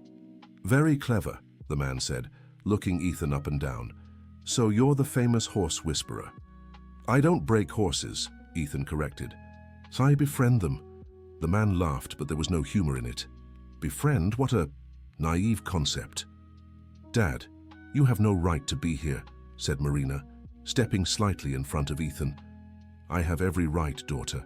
This ranch was bought with my money." The revelation hit Ethan like a bullet. He looked at Marina, who avoided his gaze. "Marina?" he asked softly. "Ethan, I can explain," she said quickly. "There's nothing to explain," said Mr. Anderson. "My daughter is too soft-hearted for her own good. I bought this place for her, and consequently everything here belongs to me." "That's not true," Marina protested. "You gave me this ranch. It was a gift." "It was an investment," her father corrected, "and now I want my return." Ethan felt the world crumbling around him again. Had it all been an illusion? Had Marina lied to him about who really controlled the ranch? "Mr. Anderson," Ethan said, his voice trembling slightly, "what exactly do you want?" "Ah, straight to the point. I like that," the man smiled. "I want my horse, and I want you to come work for me." "What?" Marina and Ethan exclaimed at the same time. "You heard me, boy. My daughter may have messed up my initial plans, but she also showed me something interesting. You have real talent with troubled animals." "I won't work for you," Ethan said firmly. "No?" Mr. Anderson smiled coldly. "Not even if I offer $100,000 a year? Not even if I guarantee Star will stay in a first-class facility? Not even if I promise your family will never have financial troubles again?" The numbers were astronomical, more money than Ethan had ever imagined. It would be enough to solve all his uncle's ranch problems and still leave plenty. "Ethan, don't listen to him," Marina urged. "He's trying to manipulate you." "Manipulate?"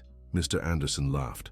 "I'm offering the boy an opportunity that would change his life and his family's forever." "In exchange for what?" Ethan asked suspiciously. "For you working exclusively for me, breaking horses that I select, in the way I specify." "What kind of horses?" Mr. Anderson hesitated for a fraction of a second before answering. "Competition horses. Special horses that need unique training methods." Ethan didn't like the man's tone at all. There was something sinister behind those carefully chosen words. "And if I refuse?" "Then this ranch will be shut down," Mr. Anderson said simply. "All the horses will be sold to the highest bidder, regardless of their condition, and you'll lose Star forever." The threat hung over them like a dark cloud. Ethan looked at Marina, who was pale and clearly defeated. "Dad, you can't do this," she protested weakly. "I can and I will," he replied, "unless the boy accepts my offer." Ethan felt the trap closing around him. It was exactly the kind of situation he'd faced his whole life, forced to choose between bad alternatives. "Can I have some time to think?" he asked. "Of course," Mr. Anderson said magnanimously. "You have until noon tomorrow." He turned to Marina. "And you, dear daughter, have until then to decide whether you want to keep being a disappointment or finally do something useful with your life." "Dad!" "There's nothing more to discuss," he cut in. "Until tomorrow." Mr. Anderson walked back to his car, followed by his men. Within minutes they were gone, leaving Marina and Ethan alone in the ranch yard. "Ethan," Marina began. "You lied to me," Ethan said, his voice heavy with hurt. "I didn't exactly lie," Marina protested. I didn't tell you the whole truth. You let me believe this place was really yours, that you had control over what happened here." "I thought I did," exclaimed Marina. "My father had never interfered before. I thought he'd given me complete freedom." Ethan stepped away from Marina, walking toward Star's paddock. The horse immediately approached, sensing his friend's distress. "What are we going to do now?" Marina asked, following him. "I don't know," admitted Ethan. "Everything I thought was real wasn't." "My feelings for you are real," Marina said desperately. "My desire to help you is real. My love for the horses is real. But you don't have the power to protect any of it," Ethan countered. "In the end, your father controls everything." They stood in silence for several minutes, each lost in their own thoughts. Star remained by Ethan's side, offering the only comfort he could. "Ethan," Marina finally said, "what if we ran away?" "What do you mean?" "I have some money saved. We could take Star and Shadow and go far away. Start over somewhere else." "And the other horses?" Ethan asked. "Would you just abandon them?" Marina lowered her head, knowing he was right. She couldn't save just 2 horses and leave the others behind. "Then what do you suggest?" she asked. Ethan was silent for a long time, stroking Star's neck as he thought. There was a solution, but it would require the greatest sacrifice of his life. "I'll accept your father's offer," he finally said. "What? No. Ethan, you can't." "It's the only way to protect all the horses," Ethan explained, though every word pained him. "If I work for him, at least I can try to make sure the animals are treated well." "But you don't understand what kind of man my father is," Marina protested. "He'll use you, force you to do terrible things to the horses. Then I'll find a way to resist," Ethan said with a determination that surprised even himself. "Or I'll find a way to expose what he does." "What if he hurts you? What if he forces you to go against everything you believe in?" "Then at least I'll have tried to do the right thing," Ethan replied. "It's better than giving up without a fight." Marina watched the 13-year-old boy talk about sacrificing his own happiness to protect defenseless animals, and she felt a painful admiration for his young courage. "There has to be another way," she said desperately. "If there is, we don't have time to find it," Ethan replied pragmatically. "He's coming back tomorrow at noon." "Ethan, please don't do this. Don't sacrifice yourself for the horses." "Why not?" Ethan asked, turning to her. "They'd do the same for me. Star already proved that." The reference to what had happened at the ranch when the men tried to take Star silenced Marina. It was true. The horse had risked everything to protect Ethan. "There has to be another way," she repeated, but her voice sounded less certain. "Marina," Ethan said gently, "sometimes life forces us to make hard choices, and sometimes the right choice isn't the one that makes us happy." "You sound like an adult." "Maybe it's time I grew up," Ethan said sadly. That night, Ethan barely slept. He lay in bed thinking about everything that had happened over the past few months. Meeting Star, discovering his talent with horses, finding a place where he felt valued, and now having to give it all up. But there was one thing that comforted him. For the first time in his life, he was making an important decision for himself. He wasn't being sent away, wasn't being shielded from anything. He was choosing to sacrifice his own happiness to protect those he loved. The next morning, he woke up early and went to the ranch one last time as a free man. He spent time with each horse, especially Star and Shadow. "I'll have to leave for a while," he told Star, who seemed to sense her friend's sadness. "But I promise I'll do everything I can to take care of you." Star lowered her head and nuzzled Ethan's chest, as if trying to comfort him.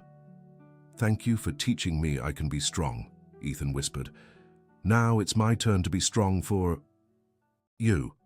Marina arrived shortly after, bringing coffee and trying to stay optimistic, but Ethan could see the worry in her eyes. "Ethan, I spent the whole night thinking," she said.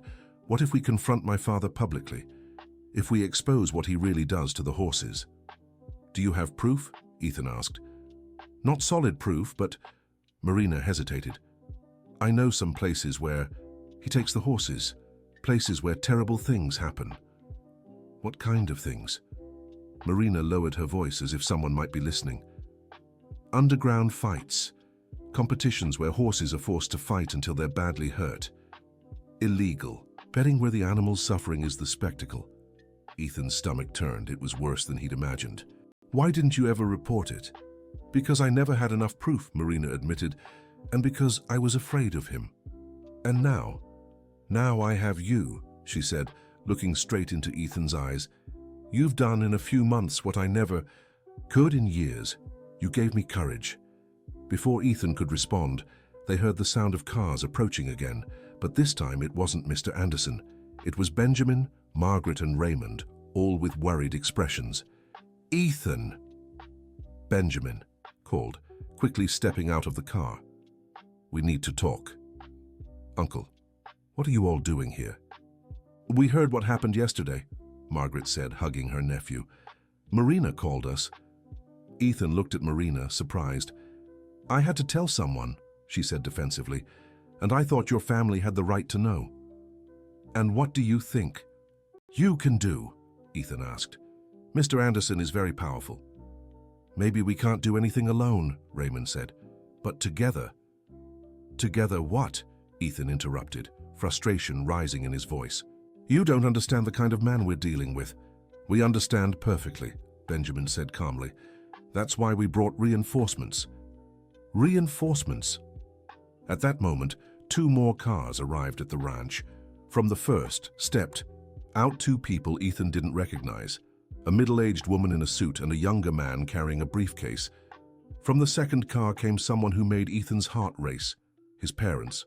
"Mom, Dad?" he stammered, hardly believing his eyes.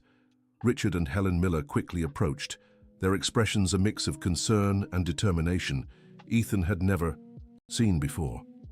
"Ethan," Helen said, hugging her son tightly, "we came as soon as Benjamin told us what was happening." "But you were away on business," Ethan said, still in shock. "We cancelled everything," Richard said firmly. "When we heard our son was in danger, nothing else mattered."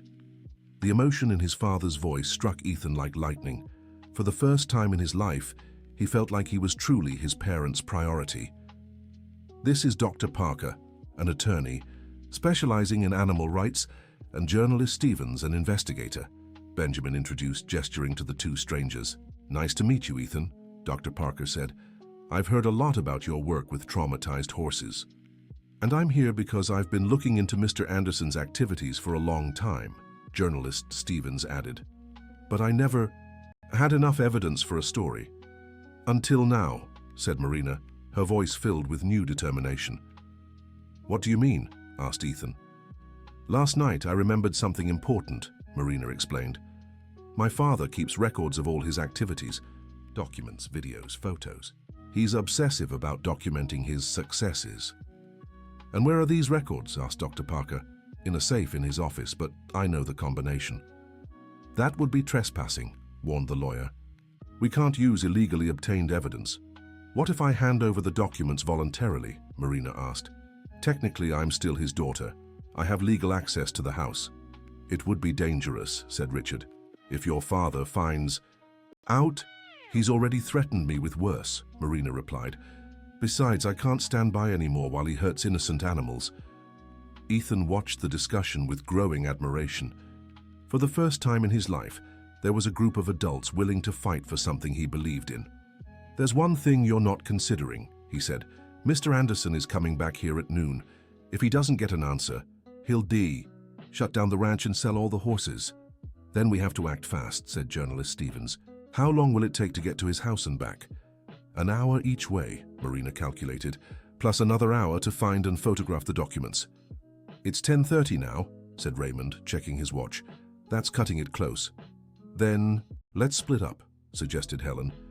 One group goes with Marina to get the evidence, the other stays here to buy time with Mr. Anderson.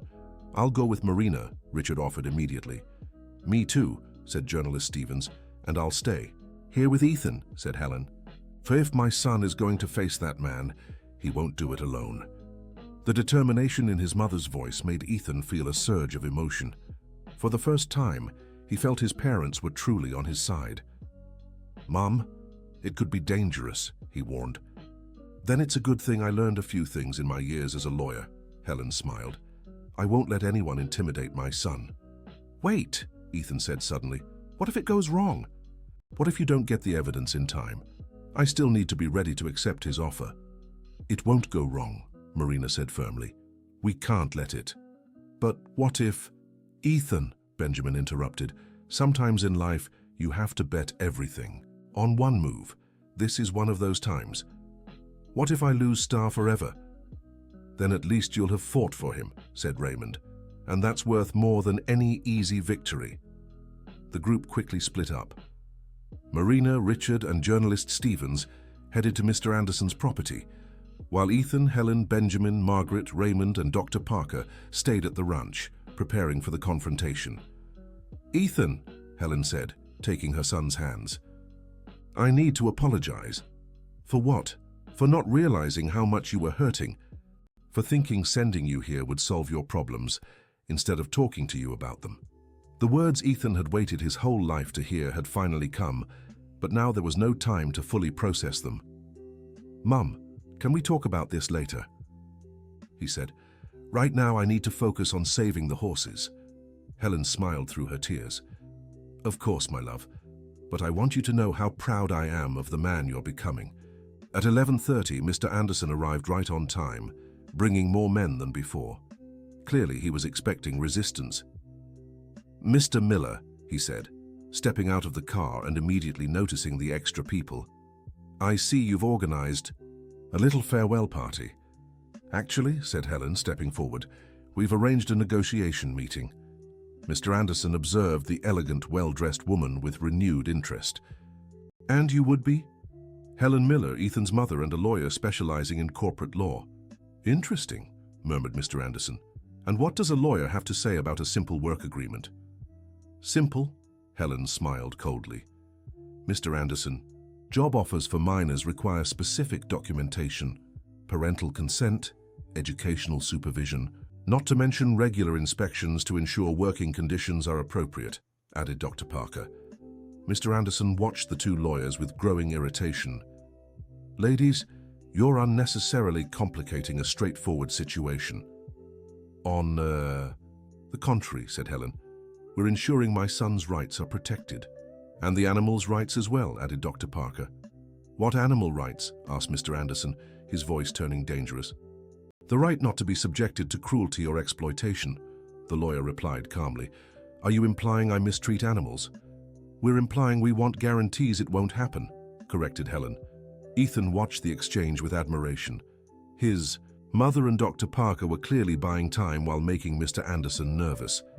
Mr. Anderson, Ethan said, deciding to join the conversation, can I ask a few questions about the job you're offering? Of course, boy. Where exactly would I be working? At several of my properties around the state. And what kind of horses would I train? Mr. Anderson hesitated for a split second. Competition horses, special animals that need unique methods. What kind of competitions? Various. Races. Jumping, endurance, and fights? Ethan asked directly. The silence that followed was deafening. Mr. Anderson stared at Ethan with dangerous eyes. Where did you get that ridiculous idea? From the scars on Shadow, Ethan replied calmly. And from how your men talked about entertainment when they first came to the ranch. You have a very active imagination, boy. Or very good observation skills, Ethan countered. Mr. Anderson took a step toward Ethan, but Helen immediately moved between them. "I strongly advise you to keep your distance from my son," she said, her voice icy. "Mrs. Miller, you're inserting yourself into a business deal." "I'm protecting my son from a predator," Helen corrected. The direct accusation made Mr. Anderson lose his composure. "Watch your words, ma'am. I have the means to ruin people who slander me. And I have the means to sue people who threaten my family," Helen shot back. The confrontation was escalating quickly, and Ethan began to worry for everyone's safety. Where were Marina and her father? It was almost noon. As if reading his thoughts, Mr. Anderson checked his watch. "Well," he said, "decision time is approaching. Ethan, do you accept my offer or not?" Ethan glanced around, desperately searching for signs of Marina. "My son needs more time to consider," Helen interrupted. "He had all night," said Mr. Anderson. "And I've run out of patience for these games." At that exact moment, 3 cars arrived simultaneously. From the first stepped Marina, Richard, and journalist Stevens, all carrying folders full of documents. From the other 2 emerged police officers. "Sorry we're late," Marina said breathlessly, "but we brought some interesting things." Mr. Anderson's face paled when he saw the documents. "Marina, what have you done?" "What I should have done years ago," she replied, handing a folder to Dr. Parker. "I exposed the truth about your business." "Mr. Anderson," said one of the officers, stepping forward, "you are under investigation for animal cruelty, organizing illegal fights, and exploitation of minors." "This is ridiculous," the man protested, but his voice no longer sounded so confident. "We have documents, photos, videos, and financial records proving your illegal activities," said journalist Stevens, holding up a camera. "All obtained legally by your own daughter." "Marina, you don't know what you're doing," Mr. Anderson said, desperation creeping into his voice for the first time. "I know exactly what I'm doing," Marina countered. "I'm stopping you before you hurt more innocent animals, and protecting children like my son from being exploited," added Richard, placing a hand on Ethan's shoulder. Mr. Anderson looked around, realizing he was surrounded. His own men began stepping back, clearly unwilling to get involved in legal trouble. "You don't know who you're dealing with," he threatened one last time. "We know exactly," Helen said calmly. "A criminal who hides behind money and power to hurt the weak." "Mr. Anderson," the officer said, "please come with us to give your statement." As the man was led away by the police, Ethan felt a mix of relief and disbelief. Was it really over? Were the horses safe? "Marina," he said, "what's going to happen to the ranch now?" "Well," Marina smiled, "we found something interesting in my father's documents. He never actually registered the property in his name. Technically, the ranch is still mine. How is that possible?" "My father is very arrogant," Marina explained. "He assumed his word was enough to control everything. He never bothered with legal details." "So the horses are safe?" "Completely safe," Marina assured him. "And you still have a job if you want it." Ethan looked at his parents, who smiled and nodded encouragingly. "Of course I want it," he said, "but on one condition." "What?" "I want to keep living with my family. This job is important to me, but family is even more important." "Of course," Marina agreed. "Actually, I was hoping you'd say that." In the days that followed, the story of Mr. Anderson's downfall spread through the region.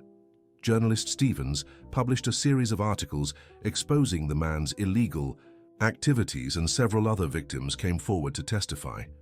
Ethan continued working at the ranch, but now with a completely different perspective. He wasn't trying to prove his worth anymore. He was simply doing what he loved, surrounded by people who supported him. Progress with Shadow accelerated dramatically once the horse sensed there were no more threats around. Within weeks, Ethan could touch him, brush him, and even put on a light saddle. "It's amazing," Marina said one afternoon, watching Ethan work with Shadow. "It's like he knows he's safe now." "Horses sense these things," Ethan explained. "They know when the energy around them has changed. And your energy has changed too," Marina observed. "How so?" "So you're not trying to prove anything to anyone anymore. You're just being yourself." It was true. Ethan felt a lightness he'd never experienced before. For the first time in his life, he was comfortable with who he was, without feeling the need to change to please others. His relationship with his parents had also changed drastically. Richard and Helen began spending more time at home, genuinely interested in their son's life. They would ask questions about his work with the horses, visit the ranch regularly, and most importantly, listen when Ethan spoke. "Dad," Ethan said one evening during dinner at the ranch, "can I ask you something?" "Of course, son." "Why did you really send me here?" "The truth." Richard and Helen exchanged glances. Then Richard let out a deep sigh. "Because we didn't know how to handle you," he admitted. "You were so different from what we expected, so sensitive, so introspective. We thought something was missing, and you found out it wasn't." "We realized we were the ones missing something important," said Helen. "Your sensitivity isn't a weakness, Ethan. It's your greatest strength. And forgive us for taking so long to see that," Richard added. The honest conversations with his parents helped Ethan understand many things about himself and his family. He learned that his parents had also felt unsure about how to raise him, that they had mistaken his sensitivity for fragility because they didn't know how to protect him from the world. "What changed?" Ethan asked. "Why do you see things differently now?" "Because we watched you face a truly difficult situation," Helen explained. "And we realized you're much stronger than we thought. Not physically, but emotionally, mentally." "You were braver standing up to Mr. Anderson than most adults would have been," Richard added.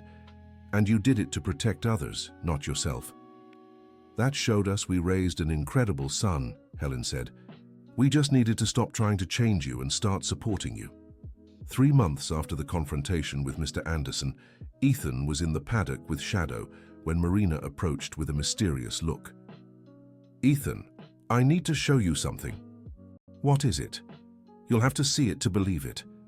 Marina led him to a paddock that had remained empty since he started working at the ranch. Now there was a horse there, a magnificent white mare Ethan had never seen before. "Who is she?" he asked.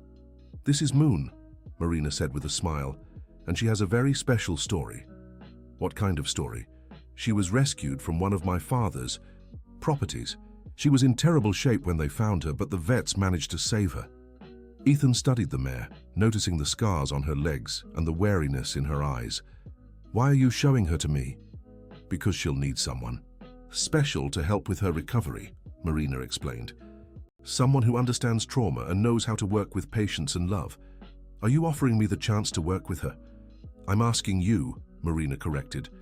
"Moon needs you, Ethan, and I think you need her too." Ethan watched the white mare, feeling a familiar connection form. There was something in Moon's eyes that reminded him of himself months ago. Fear, pain, but also a spark of hope. "Hi, Moon," he said softly, slowly stepping closer to the fence. "I'm Ethan."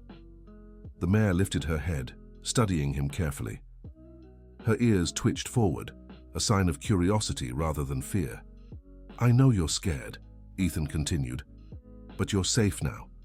And if you want, I'd like to be your friend." Moon took a hesitant step toward the fence, clearly drawn to his calm voice. "It's amazing," Marina murmured. "She hasn't approached anyone until now." "She just needed to hear she was safe," Ethan said, carefully extending his hand. "Sometimes that's all any of us need." Moon sniffed Ethan's fingers, then gently brushed his hand with her muzzle. It was a light touch, full of cautious hope.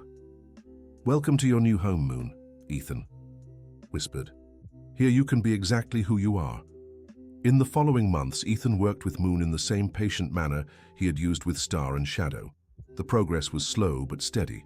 The mare gradually learned to trust again, to accept affection, to respond to gentle commands. Working with Moon taught Ethan even more about himself. He discovered he had not only a natural talent with traumatized horses, but also a deep intuition about what each animal needed to heal. "Have you ever thought about studying veterinary medicine?" Margaret asked one afternoon, watching Ethan carefully examine a small wound on Moon's leg. "Veterinary medicine, or animal therapy, or animal psychology. There are many fields where your gift would be valued."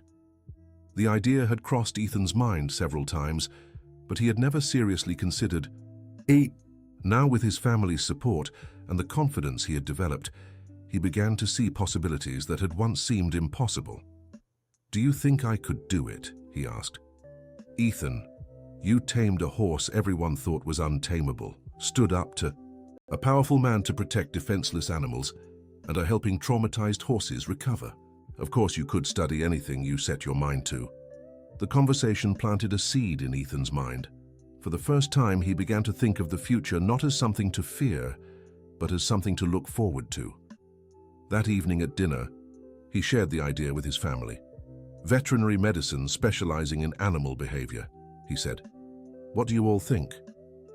"I think it would be perfect for you," Helen said immediately. "You have a natural talent and passion for it," Richard agreed. "And those are the two most important things. But it means a lot of studying," Benjamin cautioned. "Many years at university." "I know," Ethan said. "But for the first time in my life, I'm excited about the idea of studying something." "Then that's what you'll do," Margaret said firmly. "We'll support you every step of the way." The unconditional support from his family gave Ethan the confidence he needed to start seriously planning his future. He began studying harder in school, not because he had to, but because he wanted to prepare for university. Margaret offered to introduce him to specialized veterinarians in the area, and Ethan started making regular visits to learn about different aspects of veterinary medicine. "The most important thing in any work with animals," one of the veterinarians, Dr. Andrews, explained, "is understanding that each animal is an individual with its own personality and needs." "That's exactly what I've always felt," Ethan said. "That there's no one-size-fits-all approach." "Exactly. And that intuitive understanding you have is very rare. Most people take years to develop it, if they ever do." Dr. Andrews' words confirmed to Ethan that he was on the right path. For the first time in his life, he had found not only something he loved doing, but something he had a natural talent for. A year after the confrontation with Mr. Anderson, Margaret's ranch had become a reference center for rehabilitating traumatized horses. Ethan worked there part-time, helping with difficult cases and constantly learning about animal behavior. Star had become completely socialized, responding not just to Ethan, but to anyone who treated him kindly. Shadow had progressed enough to allow people other than Ethan to ride him, and Moon had transformed from a terrified animal into a confident, affectionate mare. "Do you know what's most impressive about your work?" Margaret asked Ethan one afternoon. "What?" "It's not just that you can rehabilitate traumatized horses, it's that you help them become more than they were before the trauma." "How so?" "Look at Star. Before meeting you, he was just an ordinary horse. Now he's an animal with a special ability to help other frightened horses. You didn't just heal him, you turned him into a healer." It was true, Star had developed a natural talent for calming nervous horses. Margaret often placed him in the same paddock as newly arrived horses, and his calm presence helped the new residents adjust more quickly. "And Shadow has become a born protector," Margaret continued. "He automatically shields the smaller, weaker horses." "What about Moon?" "Moon has developed a special gentleness with children. When we brought in that group of children with disabilities for equine therapy, she instinctively knew how to behave with each of them." Ethan watched the three horses that had become so important in his life. It was true, they had all transformed into better versions of themselves through the healing process. "Maybe," he said thoughtfully, "healing isn't just about going back to who you were before. Maybe it's about becoming something new and better." "Exactly," Margaret smiled. "And that applies to people just as much as horses." The observation made Ethan reflect on his own transformation. A year ago, he had been an insecure boy, constantly questioning his own worth. Now he was a confident young man with a clear sense of purpose and identity. He hadn't just healed from his insecurity, he had become someone capable of helping others heal too. 2 years passed, and Ethan was in his final year of high school when he received an offer that would change his life again. "Ethan," Margaret said, walking into the barn where he was working with a newly rescued horse, "I need to talk to you about an incredible opportunity." "What kind of opportunity?" "The University of Montana is offering a special internship program for exceptional students interested in behavioral veterinary medicine."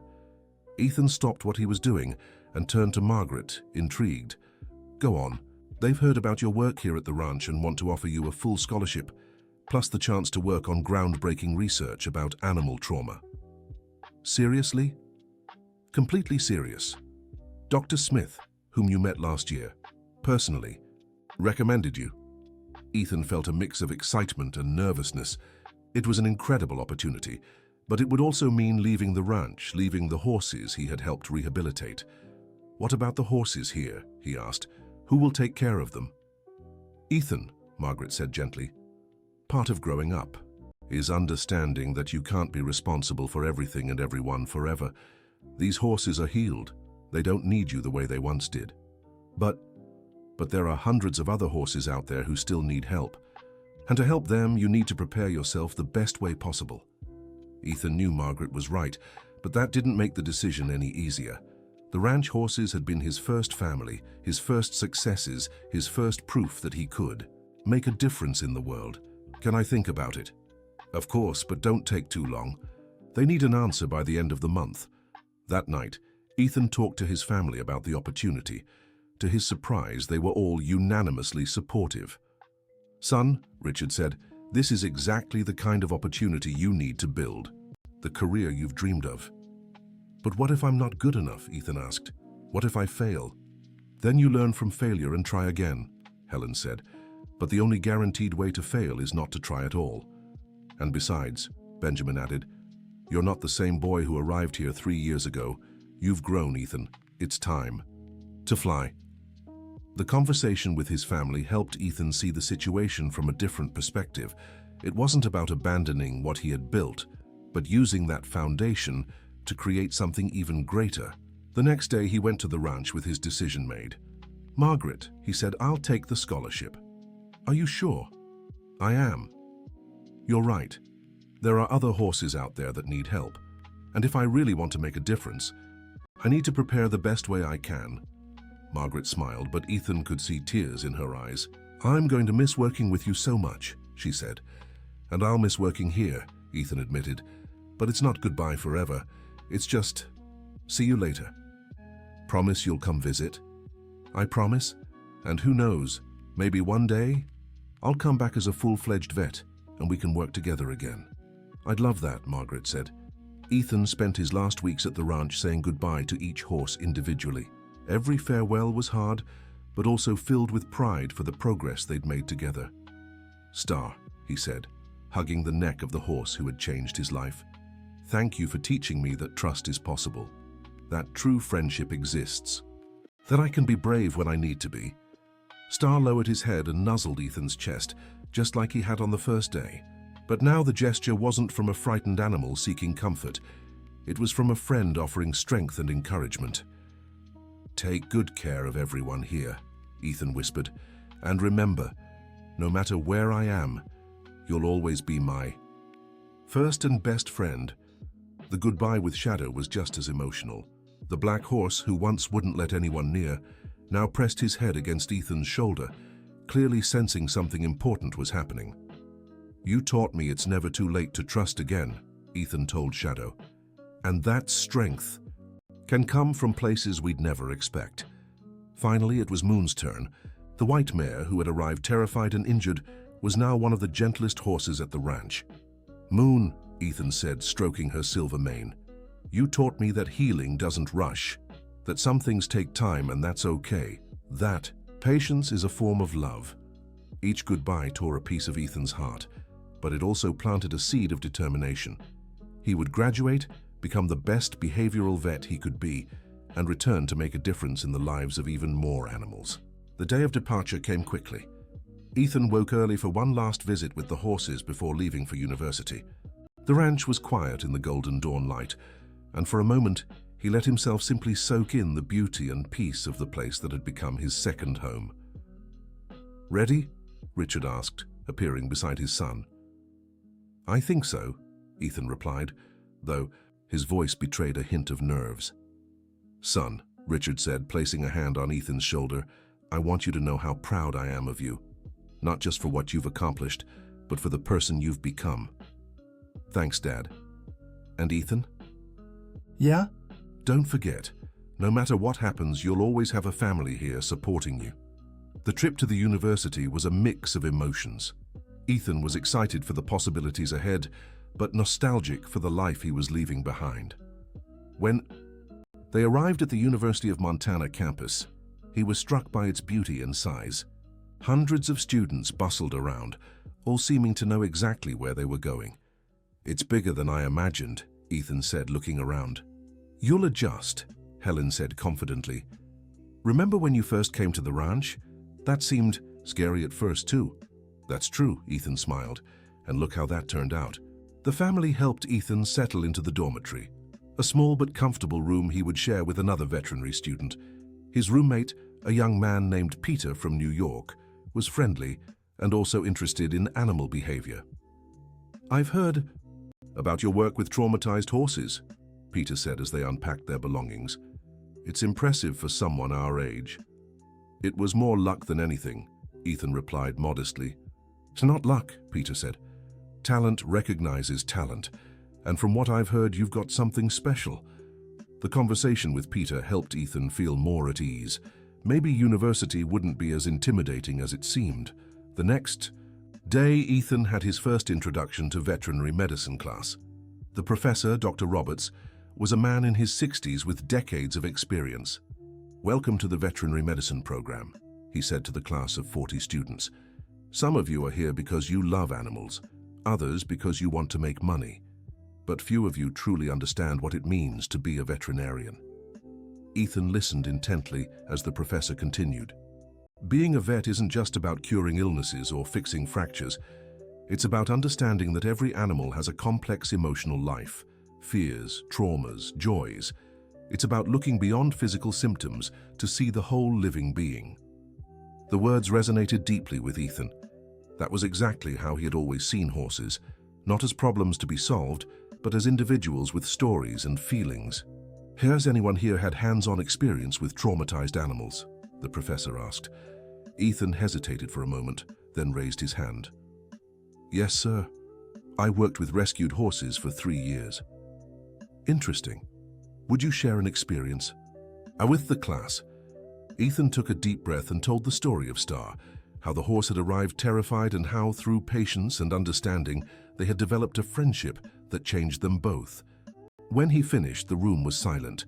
Several classmates looked at him with admiration, and the professor nodded approvingly. "That's exactly the kind of understanding you all need to develop," Dr. Roberts said. "Well done, Ethan. You've already grasped something many vets take years to learn." The public praise made Ethan feel more confident about being there. Maybe he truly belonged. The following weeks passed quickly. Ethan threw himself into his studies with a passion that surprised even himself. Anatomy, physiology, pharmacology, pathology. Each subject seemed to open a new door in understanding how to help animals. He kept in regular contact with his family and Margaret, sharing his experiences and lessons. Margaret was especially interested in his animal behavior classes. "I'm learning about the neurological effects of trauma," Ethan said during a call. "It's amazing how the brains of traumatized animals literally reorganize to cope with fear." "And is that helping you understand what was happening with our horses better?" "Absolutely. Now I see why some techniques worked and others didn't. It wasn't just intuition, there was real science behind it." The theoretical knowledge was adding depth to Ethan's hands-on experience, making him even more effective when he had the chance to work with animals. That chance came sooner than expected. At the end of his first semester, Dr. Roberts called him in for a private conversation. "Ethan," the professor said, "I have a proposal for you." "Yes, sir." "The university's veterinary hospital has a difficult case, a dog that was severely abused and now shows extreme aggression. The vets have tried several approaches, but nothing's worked." "And you want me to try?" "I want you to observe first, learn from the situation. But yes, eventually I'd like your opinion on possible approaches." It was an incredible opportunity for a first-semester student. Ethan accepted immediately. The dog, a German shepherd named Brutus, was isolated in a special area of the hospital. When Ethan saw him for the first time, he was shocked by the transformation the trauma had caused in the animal. Brutus was clearly intelligent and strong, but his eyes showed only fear and anger. "What's his story?" Ethan asked Dr. Roberts. He was used in underground fights for 2 years. When he was rescued, he was in terrible condition. Physically, he recovered, but emotionally, he can't tell the difference between a real threat and medical care, Ethan finished. Exactly. Any human approach triggers a fight or flight response. Ethan observed Brutus over several sessions, noting patterns in his behavior. The dog was calmer at certain times of the day, responded differently to male and female voices, and showed signs of intelligence even amid his trauma. "Dr. Roberts," Ethan said after a week of observation, "can I suggest an approach?" "Of course. I think we need to stop trying to cure him and start trying to understand him. He's not aggressive by nature. He's aggressive out of self-protection. Go on. What if, instead of trying to approach him, we let him come to us in his own time?" Dr. Roberts considered the suggestion. "It's risky. If he decides to attack, then we take all necessary safety precautions, but we give him the choice to interact or not." The approach was unconventional, but Dr. Roberts decided to try. They set up a controlled environment where Brutus could approach Ethan if he wanted, but could also keep his distance if he preferred. On the first day, Brutus stayed in the farthest corner, watching Ethan with suspicion. On the second day, he came a few steps closer. On the third, he was near enough to sniff Ethan's outstretched hand. "Amazing," Dr. Roberts murmured, watching the progress. "In a week, you've achieved more than we did in 2 months." "Because I wasn't trying to force anything," Ethan explained. "I was just offering friendship and letting him decide whether he wanted it." Working with Brutus became Ethan's special project for the rest of his first year.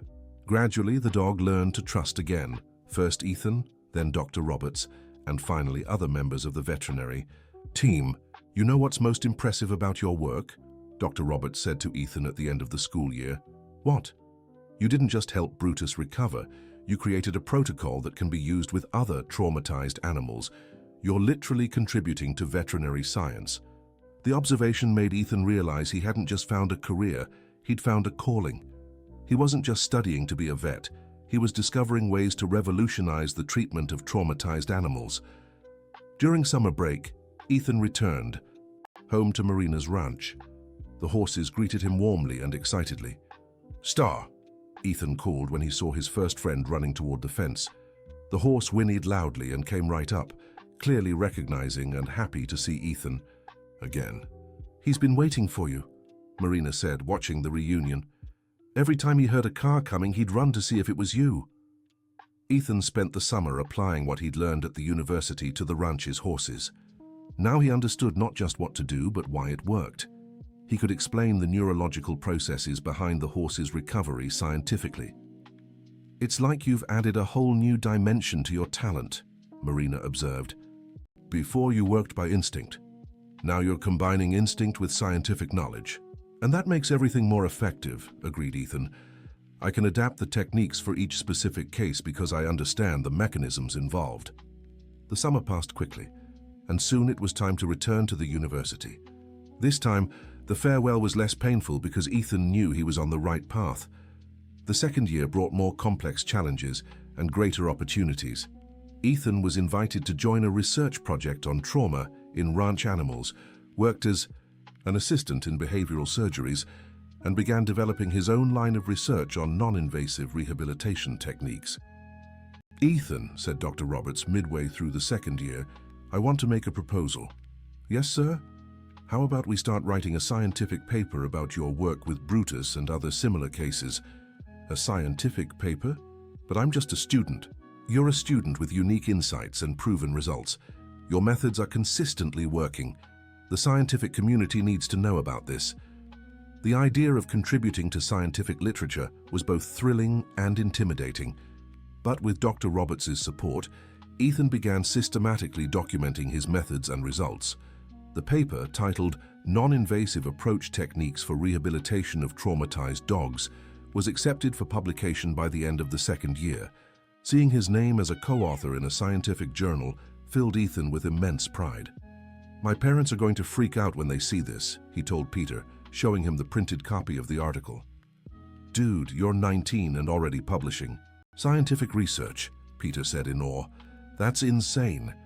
But for Ethan, it wasn't about recognition or prestige. It was about finding better ways to help animals in need. Every refined technique, every scientifically validated method meant less suffering for traumatized animals. During his third year, Ethan began receiving invitations to lecture at other veterinary centers. His reputation as an expert in traumatized animal behavior was growing. "I never imagined I'd be giving lectures to experienced veterinarians," he told Marina during a phone call.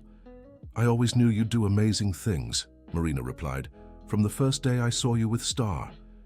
Sometimes I still can't believe." All this started with a 13-year-old boy trying to tame a wild horse. "It wasn't a wild horse," Marina corrected. "It was a frightened one. And it wasn't taming, it was befriending. You always understood that." Marina's observation made Ethan reflect on how much he had changed, and yet how much had stayed the same. His fundamental approach to traumatized animals remained rooted in patience, understanding, and respect. What had changed was his ability to scientifically explain why these approaches worked. At the end of his third year, Ethan received an offer that made him rethink all his plans.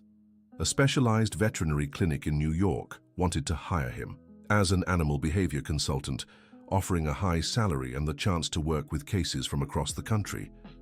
"That's an incredible offer," Dr. Roberts said when Ethan told him, "but you still have 2 years left in your program." "They said they could arrange for me to finish my degree while working part-time for them. And what do you want to do?" Ethan was silent for a moment. The offer was tempting, but something didn't feel right. "Doctor," he finally said, "when I started working with horses, it wasn't for money or recognition. It was because they needed help. And this offer feels more about promoting myself than helping animals. I don't think I'm ready for that yet." Dr. Roberts smiled. "That's the answer of someone who's going to be a great veterinarian. Many young people would be tempted by money and prestige. I want to finish my studies here, learn everything I can, and then decide how I can make the biggest difference possible." Very wise. "And Ethan?" "Yes?" "I'm proud to have you as my student." Ethan turned down the clinic's offer and continued his studies. He spent the last summer before his 4th year working at a rural clinic, applying his knowledge to a wider variety of animal species. "It's amazing how the principles apply to any animal," he told the clinic's veterinarian, Dr. Sanders. "Traumatized cats respond the same basic way as horses or dogs. Because trauma is trauma," agreed Dr. Sanders, "no matter the species." The work at the rural clinic further broadened Ethan's perspective on behavioral veterinary medicine. He began developing protocols tailored to different species, always keeping the core principles of patience and respect. The 4th year arrived quickly, bringing with it the pressure of deciding what to do after graduation. Ethan had received several offers, some to work at private clinics, others to continue research at the university, and even a proposal to open his own specialized clinic. "Which one are you considering most seriously?" asked Peter, who was also facing similar decisions. "Honestly, none of them feel quite right," admitted Ethan. "What do you mean?" "They're all focused on establishing myself professionally, but I want to do something that truly changes things for traumatized animals on a large scale." "Like what?" "I don't know yet, but I feel there's a way to use what I've learned to impact far more animals than I could in a traditional clinic." The answer to Ethan's question came from an unexpected source. During a conference on animal welfare, he met a veterinarian named Dr. Christine Andrews, who worked with an international animal rescue organization. "I've heard your lectures on trauma rehabilitation," she told Ethan. "Your methods could revolutionize our work." "How so?" "We rescue hundreds of animals every year from abuse and neglect, but our success rate for rehabilitation is low because we lack effective protocols for psychological trauma." Ethan felt a spark of interest. "And you'd be interested in implementing new protocols?" "We'd be interested in you helping us develop them, not as an employee but as a partner. You'd bring your expertise, we'd provide the resources and structure." It was exactly the kind of opportunity Ethan had been searching for, a chance to apply his knowledge on a national scale, helping thousands of traumatized animals. "Can I think about it?" "Of course, but Ethan, opportunities like this don't come often. You have a rare gift and a chance to use it to make a real difference in the world." That night, Ethan called home to discuss the proposal with his family. "It sounds perfect for you," Helen said immediately. "You've always wanted to help as many animals as possible," Richard agreed. "This would be your chance." "But it means traveling a lot, being away from home often," Ethan pointed out. "Son," said Benjamin, "you've spent the last 6 years learning to fly. Now it's time to use your wings." The conversation with his family confirmed what Ethan already knew in his heart. This was the opportunity he'd been waiting for. The next day, he sought out Dr. Christine to accept the proposal. They spent the rest of the conference planning how to implement Ethan's protocols in rescue centers across the country. "We'll start with 3 pilot centers," Dr. Christine explained. "You'll spend a few weeks at each one, training the staff and adapting your methods to the specific needs of each location. And then, if it works, we expand to more centers. Eventually, we want your protocols to become standard in all animal rescue centers across the country." It was an ambitious vision, but Ethan felt it was possible. His methods had consistently proven effective, and with the resources of a large organization, they could be implemented nationwide. Graduation came sooner than Ethan expected. As he stood there in his cap and gown receiving his diploma, he couldn't help but think about how much his life had changed since that day 6 years ago when he'd shouted to Raymond that he could tame Star. Dr. Ethan Miller, the dean, announced when it was his turn to receive his diploma. Hearing his name with the title of doctor felt surreal. Ethan glanced at the audience and saw his entire family. His parents, uncles, Margaret, Raymond, and even some of the ranch horses had been brought in for a small celebration after the ceremony. During the commencement speech, Ethan barely paid attention. His mind was fixed on the future, on the hundreds of animals waiting for help, on the new protocols to be developed, on the difference they could make. "And remember," the speaker said, "being a veterinarian is more than a profession.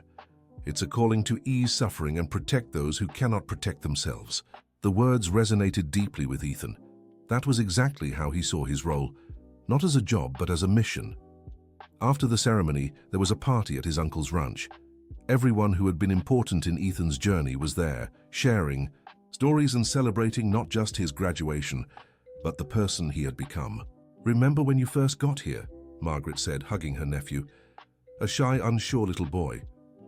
And now look at you," Benjamin added, "a doctor of veterinary medicine, a nationally recognized specialist, ready to change the world." "I haven't changed the world yet," Ethan laughed. "Of course you have," Marina said, stepping closer. "You've changed the world for every animal you've helped, and that counts for a lot." The party went on late into the night, but Ethan slipped away early for one last visit with the horses. Star, now nearly 10 years old, still came running whenever he saw Ethan approaching. "Hey, old friend," Ethan said, stroking the horse's neck. "Thank you for starting all this." Star lowered his head and nuzzled Ethan's chest, the same gesture he'd made 6 years ago. But now Ethan understood it wasn't just affection. It was mutual recognition between 2 survivors who had found healing in each other. "I'm leaving again," Ethan said. "But this time it's not because I'm running from something. It's because I'm chasing something." The horse seemed to understand, standing still and calm as Ethan spoke. "And everything I achieve, every difference I make, will be because of what you taught me. That trust is possible, that healing is possible, that true friendship exists." Ethan spent an hour with each of the horses who had marked his journey. Shadow, now a confident and protective horse. Moon, gentle and affectionate with everyone she met. And many others who had arrived traumatized and left rehabilitated. "You all changed my life," he told them. "Now it's my turn to change the lives of other animals like you." The next morning, Ethan left for his first rescue center as a certified behavioral veterinarian. He was nervous, but excited.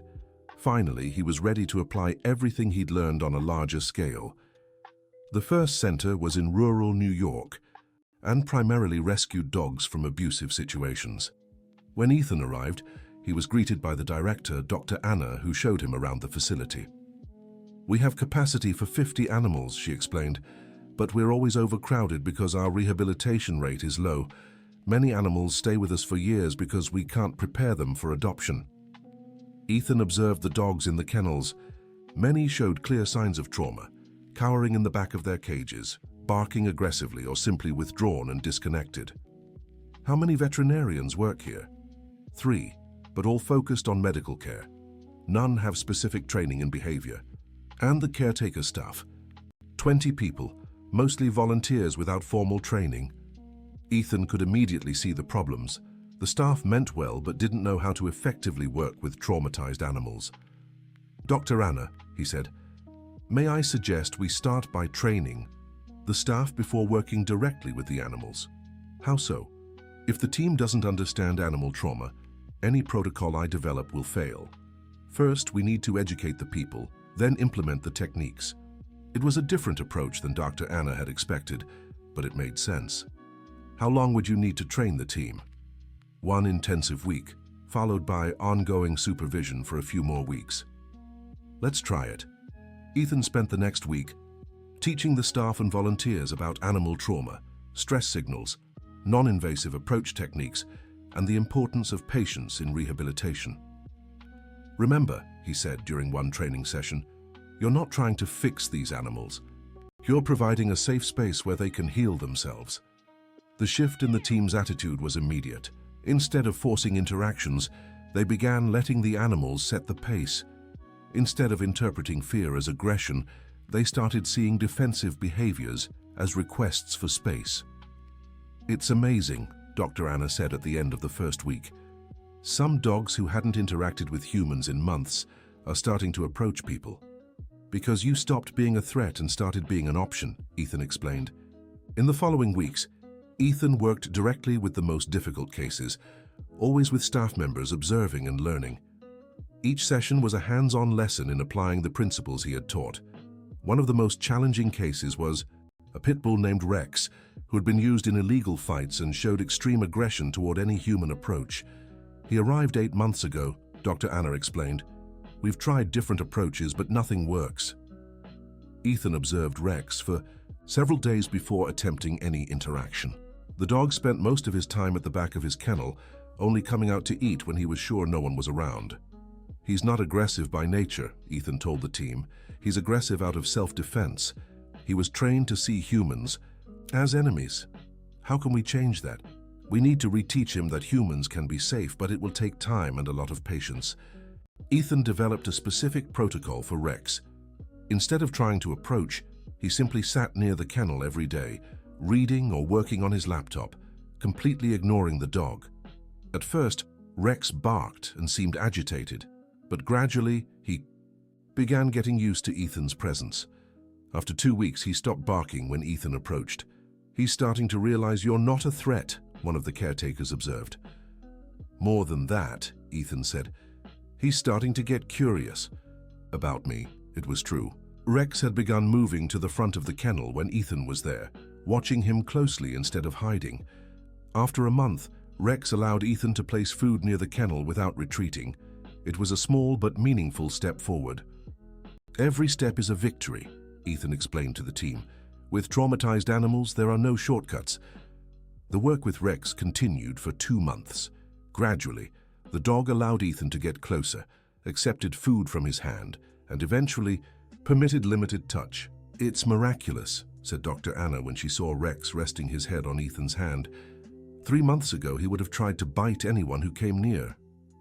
"It's not a miracle," Ethan corrected. "Just patience, consistency, and respect for his boundaries." The success with Rex was replicated with other difficult dogs. The center's rehabilitation rate increased dramatically, and the average stay for the animals decreased significantly. "In 3 months, you've completely transformed our entire operation," Dr. Anna said when it was time for Ethan to move on to the next center. "I didn't transform anything," Ethan replied. "I just taught you all to work with the animals' natural instincts instead of against them." "And that difference is saving lives," Dr. Anna responded. "Animals that would have spent years here are now ready for adoption in weeks." Ethan said goodbye to the team and the animals, especially Rex, who was now a sociable dog ready to find a loving family. "Thank you for teaching me that patience is always worth it," Ethan told Rex, who now ran to him when he arrived. The second center was in Colorado, and specialized in rescued horses. For Ethan, it felt like returning to his roots, but now with far more knowledge and experience. "We have a case that might interest you especially," said the director, Dr. Mark, on the first day. "A mare rescued from extreme neglect. She's been here 6 months and still won't let anyone near her." Ethan was taken to an isolated paddock where a thin brown mare watched everything with fearful eyes. What's her story? She was found abandoned on a property, apparently left alone for months, maybe years. When she arrived here, she was severely malnourished and had multiple infected wounds. And physically, has she recovered? Completely. But emotionally, it's like she's forgotten how to trust humans. Ethan observed the mare for several minutes. There was something familiar in those eyes, the same expression Star had when she first arrived at the ranch years ago. "How have you been trying to approach her?" "Traditional methods, food, speaking softly, slow movements." And her response? "Immediate flight. She runs to the farthest corner whenever someone enters the paddock." Ethan shook his head. It was exactly what he'd expected. "Dr. Mark, may I try a different approach?" "Of course." Ethan entered the paddock, and instead of trying to approach the mare, simply sat in the middle of the space and stayed still. The mare watched him nervously from the far corner, clearly confused by this unusual behavior. "What are you doing?" asked Dr. Mark. "Removing the pressure," Ethan explained. "She's expecting me to force an interaction. When that doesn't happen, her curiosity will eventually overcome her fear." It was a technique Ethan had perfected over the years, using animals' natural curiosity to build a connection. After sitting motionless for an hour, Ethan stood up and left the paddock without attempting to approach the mare even once. "That's it?" asked Dr. Mark, puzzled. "For today, yes. Tomorrow I'll come back and do the same thing." "And when will you try to interact with her?" "When she decides she wants to interact with me." Dr. Mark seemed skeptical but agreed to let Ethan try his approach. On the second day, the mare watched Ethan with less nervousness. On the third day, she didn't run to the corner when he entered. On the fifth day, she took a few cautious steps toward him before retreating. "She's starting to take an interest in you," observed Dr. Mark. "She's deciding whether I'm safe or not," corrected Ethan, "and the decision has to be hers." By the end of the first week, the mare was approaching within a few feet of Ethan before retreating. In the second week, she allowed him to stand nearby without running away. By the third, she stretched her neck to sniff his hand. "Amazing," murmured Dr. Mark when he saw the first physical contact. "Now the real work begins," said Ethan. "She's decided I'm safe. Now I have to prove I'm worthy of her trust." The process of building a full relationship with the mare took 2 months. Gradually, she allowed Ethan to touch her, brush her, place a halter, and eventually a saddle. "Is she ready for adoption?" asked Dr. Mark when he saw Ethan riding the mare calmly. "Not yet," Ethan replied. "She trusts me, but she needs to learn to trust others too. That'll take a few more weeks." It was an important distinction many people didn't understand. Rehabilitating an animal didn't just mean making it trust one person. It meant restoring its ability to trust humans in general. When Ethan finally left the center in Colorado, the mare was ready for a permanent home. But more importantly, the team had learned techniques they could apply to other traumatized horses. "You didn't just save one mare," Dr. Mark said at their farewell. "You taught us how to save many more." The third and final pilot center was in Florida and specialized in a variety of species: dogs, cats, horses, and even some exotic animals rescued from illegal captivity. "This is our biggest challenge," explained the director, Dr. Caroline. "Each species requires different approaches, and our team doesn't have enough experience with the diversity of cases we receive." Ethan spent his first weeks at the center, observing the different species and the approaches used with each. He quickly realized that while the details might vary, the core principles were the same for all. "Trauma affects all animals similarly," he explained to the team during a training session. "Fear, distrust, defensive behaviors. The basic rehabilitation techniques apply universally." To demonstrate, Ethan worked simultaneously with 3 different cases: a dog used in fights, a neglected cat, and a parrot kept in poor conditions. With each animal, he used the same basic approach: patience, respecting boundaries, and letting the animal set the pace of interaction. The details varied. Time required, specific behavioral cues, forms of interaction, but the principles remained consistent. It's like learning a language, Ethan explained. Once you understand the basic grammar, you can apply it to different vocabularies. The success with all three cases convinced the team that Ethan's approach truly was universal. "Now I understand why your methods work so well," said Dr. Caroline. "You're not just training specific behaviors, you're restoring their basic ability to trust." "Exactly," Ethan confirmed.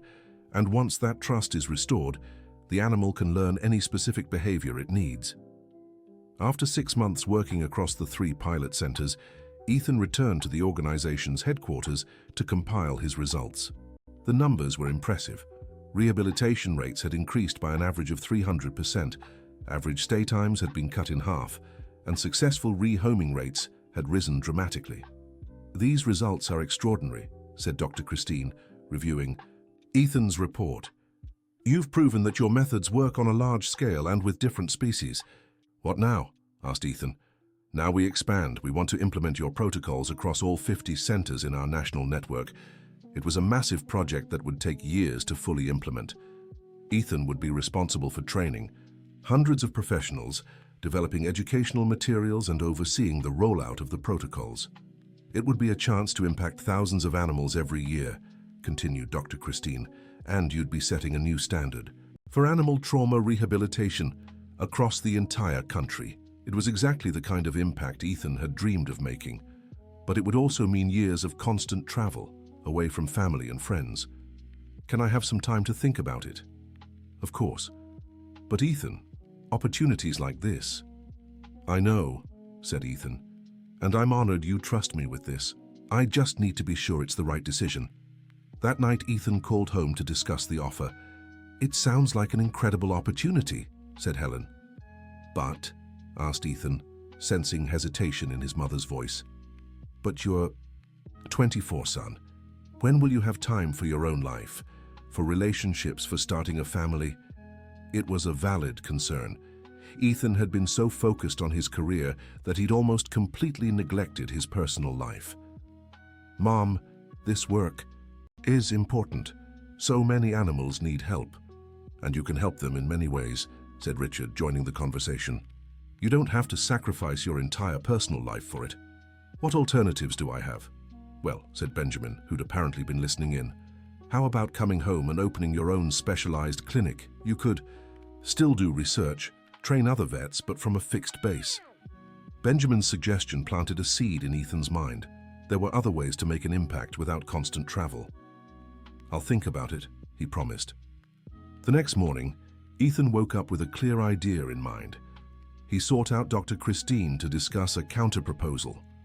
"What if, instead of me traveling to all the centers, we brought representatives from each center to a central location for intensive training?" "How do you mean?" "I'd establish a training center, say, near my hometown. The centers send their top professionals for 2-week training sessions. Then those professionals return and implement the protocols at their local centers." "It would be more efficient," admitted Dr. Christine, "and possibly more effective since you could train people in a controlled environment. And I could keep developing new protocols, doing research and writing educational materials from a fixed base." "Where would you set up this center?" "I have an idea about that." Ethan smiled. That afternoon, Ethan called Marina. "Marina, can I ask you a crazy question?" "Sure." "How would you feel about expanding the ranch to include a training center for vets specializing in animal trauma?" The silence on the other end lasted so long, Ethan thought the call had dropped. "Marina? You there?" "I'm here," she finally said. "Just trying to process what you just proposed. Is it too crazy?" "It's too perfect," Marina replied. "Ethan, I've always dreamed of expanding the ranch, but I never had the resources or know-how to do something big. And I have the know-how but no location or infrastructure.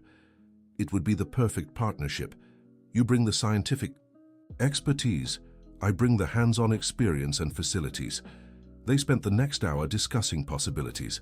The ranch could be expanded to include classrooms, behavioral labs, and specialized areas for working with different species. "Margaret," Ethan said at the end of the conversation, "are you sure you want to do this? It would be a huge change." "Ethan, ever since you left for university, I've felt like I was just keeping the ranch running, waiting for something bigger to happen. I think this is what I've been waiting for." In the following months, Ethan and Margaret worked together to develop the plan for the training center. Dr. Christine and her organization agreed to fund the project in exchange for priority use of the facilities to train their professionals. The construction took a year, during which Ethan continued working at rescue centers across the country, but now with the perspective that each project was preparing him to open his own center. The Hope Valley Rehabilitation and Training Center was inaugurated in the summer of 2023. The facilities included specialized paddocks for horses, individual kennels for dogs, flight areas for birds, classrooms equipped with modern technology, and even a small behavioral research lab. "I can't believe we did it," Margaret said to Ethan on opening day, watching the line of cars arriving for the ceremony. "And I still can't believe I'm back home," Ethan replied, gazing at the familiar hills around them. The inauguration was an emotional event. Veterinarians from across the country, representatives from animal protection organizations, and all of Ethan's family and friends were present. "Ladies and gentlemen," Ethan said during his opening speech, "this center represents more than just a personal dream come true. It represents a new approach to understanding and treating trauma in animals." He gestured toward the paddocks where Star, Shadow, and Moon watched the ceremony with curiosity. It all started with 3 traumatized horses and a boy who needed to learn to trust as much as they did.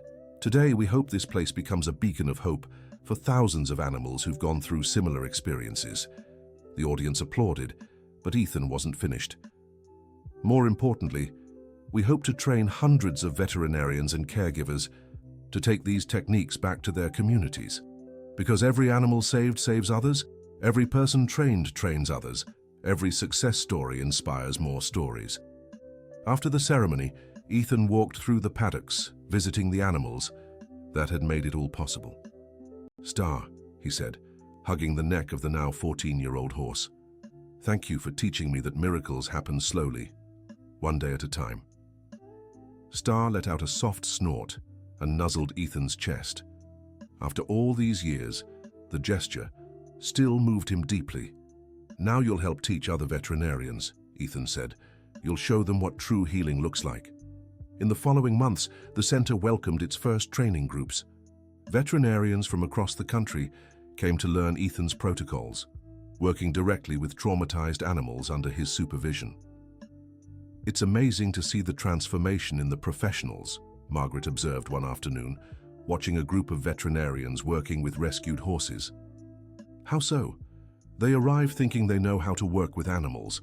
After a week here, they realized they were only scratching the surface." It was true. Many experienced veterinarians discovered they had been approaching animal trauma the wrong way for years. Ethan's protocols were not only more effective, but also less stressful for the animals and more fulfilling for the professionals. "Dr. Miller," said a veterinarian from Colorado at the end of her training, "this course has completely changed my practice. I'm going home with tools that will help hundreds of animals." "And will you train other veterinarians in your area?" Ethan asked. "I've already organized a workshop for next month. You want your techniques to spread as quickly as possible." That was exactly what Ethan had hoped for. Every trained veterinarian became a multiplier, expanding the reach of the protocols far beyond what he could achieve alone. A year after the YI Center opened, Ethan was in his office reviewing progress reports when Marina walked in with a mysterious expression. "Ethan, there's someone here who wants to meet you." "Who?" "It's a surprise, but I think you'll like it." Marina led him to the main paddock, where a young woman was working with a horse Ethan didn't recognize. There was something familiar in the way she moved, in the patience she showed. "Marina, who is she?" "Meet Sophie Stewart," Marina said. "She's 16 and has a talent with traumatized horses that reminds me a lot of someone we know." Ethan watched Sophie working with the horse, an obviously nervous animal that had arrived at the center the week before. The girl used exactly the same techniques Ethan had developed, but intuitively, naturally. Where did she learn these techniques? That's the interesting part, Marina replied. She didn't. It's natural, just like it was with you. Sophie noticed she was being watched and approached the fence. Are you Dr. Miller? She asked, her eyes shining with admiration. I've read all your articles. I dream of being a veterinarian like you. From what I can see, you have a natural talent for it, Ethan said. How long have you been working with horses? Since I was little. My family has a small farm and I've always preferred the animals everyone else called problematic. People thought I was strange for liking the difficult horses. Ethan smiled, remembering similar feelings from his own youth. And do your parents support your dream of becoming a veterinarian? They do, but we don't have the means to pay for vet school, Sophie admitted. It feels like an impossible dream. Ethan glanced at Marina, who smiled back. An idea was forming. Sophie, Ethan said, how would you like a scholarship to work here at the center while you finish high school? You could learn advanced techniques. And when it's time for college, I'll help you secure a university scholarship. Sophie's eyes filled with tears. Really, you'd do that? Of course. Talent like yours shouldn't go to waste. But why? You don't even know me. Because someone once did the same for me, Ethan said, looking at Marina. Now it's my turn to pay it forward. Sophie became the center's first official scholarship student, working part-time while studying. Her progress was extraordinary. Within months, she was handling difficult cases independently and assisting in training visiting veterinarians. She reminds me so much of you at that age, Marina remarked one afternoon as they watched Sophie work with a rescued dog. How so? The same determination, the same natural compassion, the same ability to understand traumatized animals, and the same need to prove she can make a difference in the world? Exactly. Ethan watched Sophie for several minutes. There was something deeply satisfying about seeing a new generation discovering the same principles that had guided his own journey. 2 years after the center opened, Ethan was working in his office when he received an unexpected call. Dr. Miller, this is Dr. Christine. Dr. Christine, it's been a while. How are things? Very well, thanks to the protocols you developed. Actually, that's why I'm calling. What can I do for you? We'd like to nominate you for an international award for innovation in animal welfare. Your work has revolutionized how we treat animal trauma across the country. Ethan was speechless for a moment. An international award was a recognition he had never imagined receiving. I am honored by the nomination, he finally said. Ethan, you deserve this recognition. Your protocols are being implemented not just in the US, but in many other countries. You've literally changed the lives of thousands of animals. After hanging up, Ethan sat in his office, reflecting on the journey that had brought him here. It had started as a 13-year-old boy trying to tame a wild horse. Now at 27, he was internationally recognized for his work with animal trauma. But what made him proudest wasn't the awards or accolades. It was knowing that somewhere hundreds of animals were living better lives because of the protocols he'd developed. It was seeing young people like Sophie discovering their own ability to make a difference. It was working side by side with Marina, creating something neither could have achieved alone. That evening during dinner with his family, Ethan shared the news about the award. "We're so proud of you," said Helen, tears in her eyes. "Who would have thought that shy boy would become a world-renowned expert," added Richard. "I always knew," Benjamin said firmly. "From the first day I saw you with Star, I knew there was something special." "What makes me proudest," said Margaret, "is that you never lost your essence. You're still the same compassionate person who arrived here 14 years ago."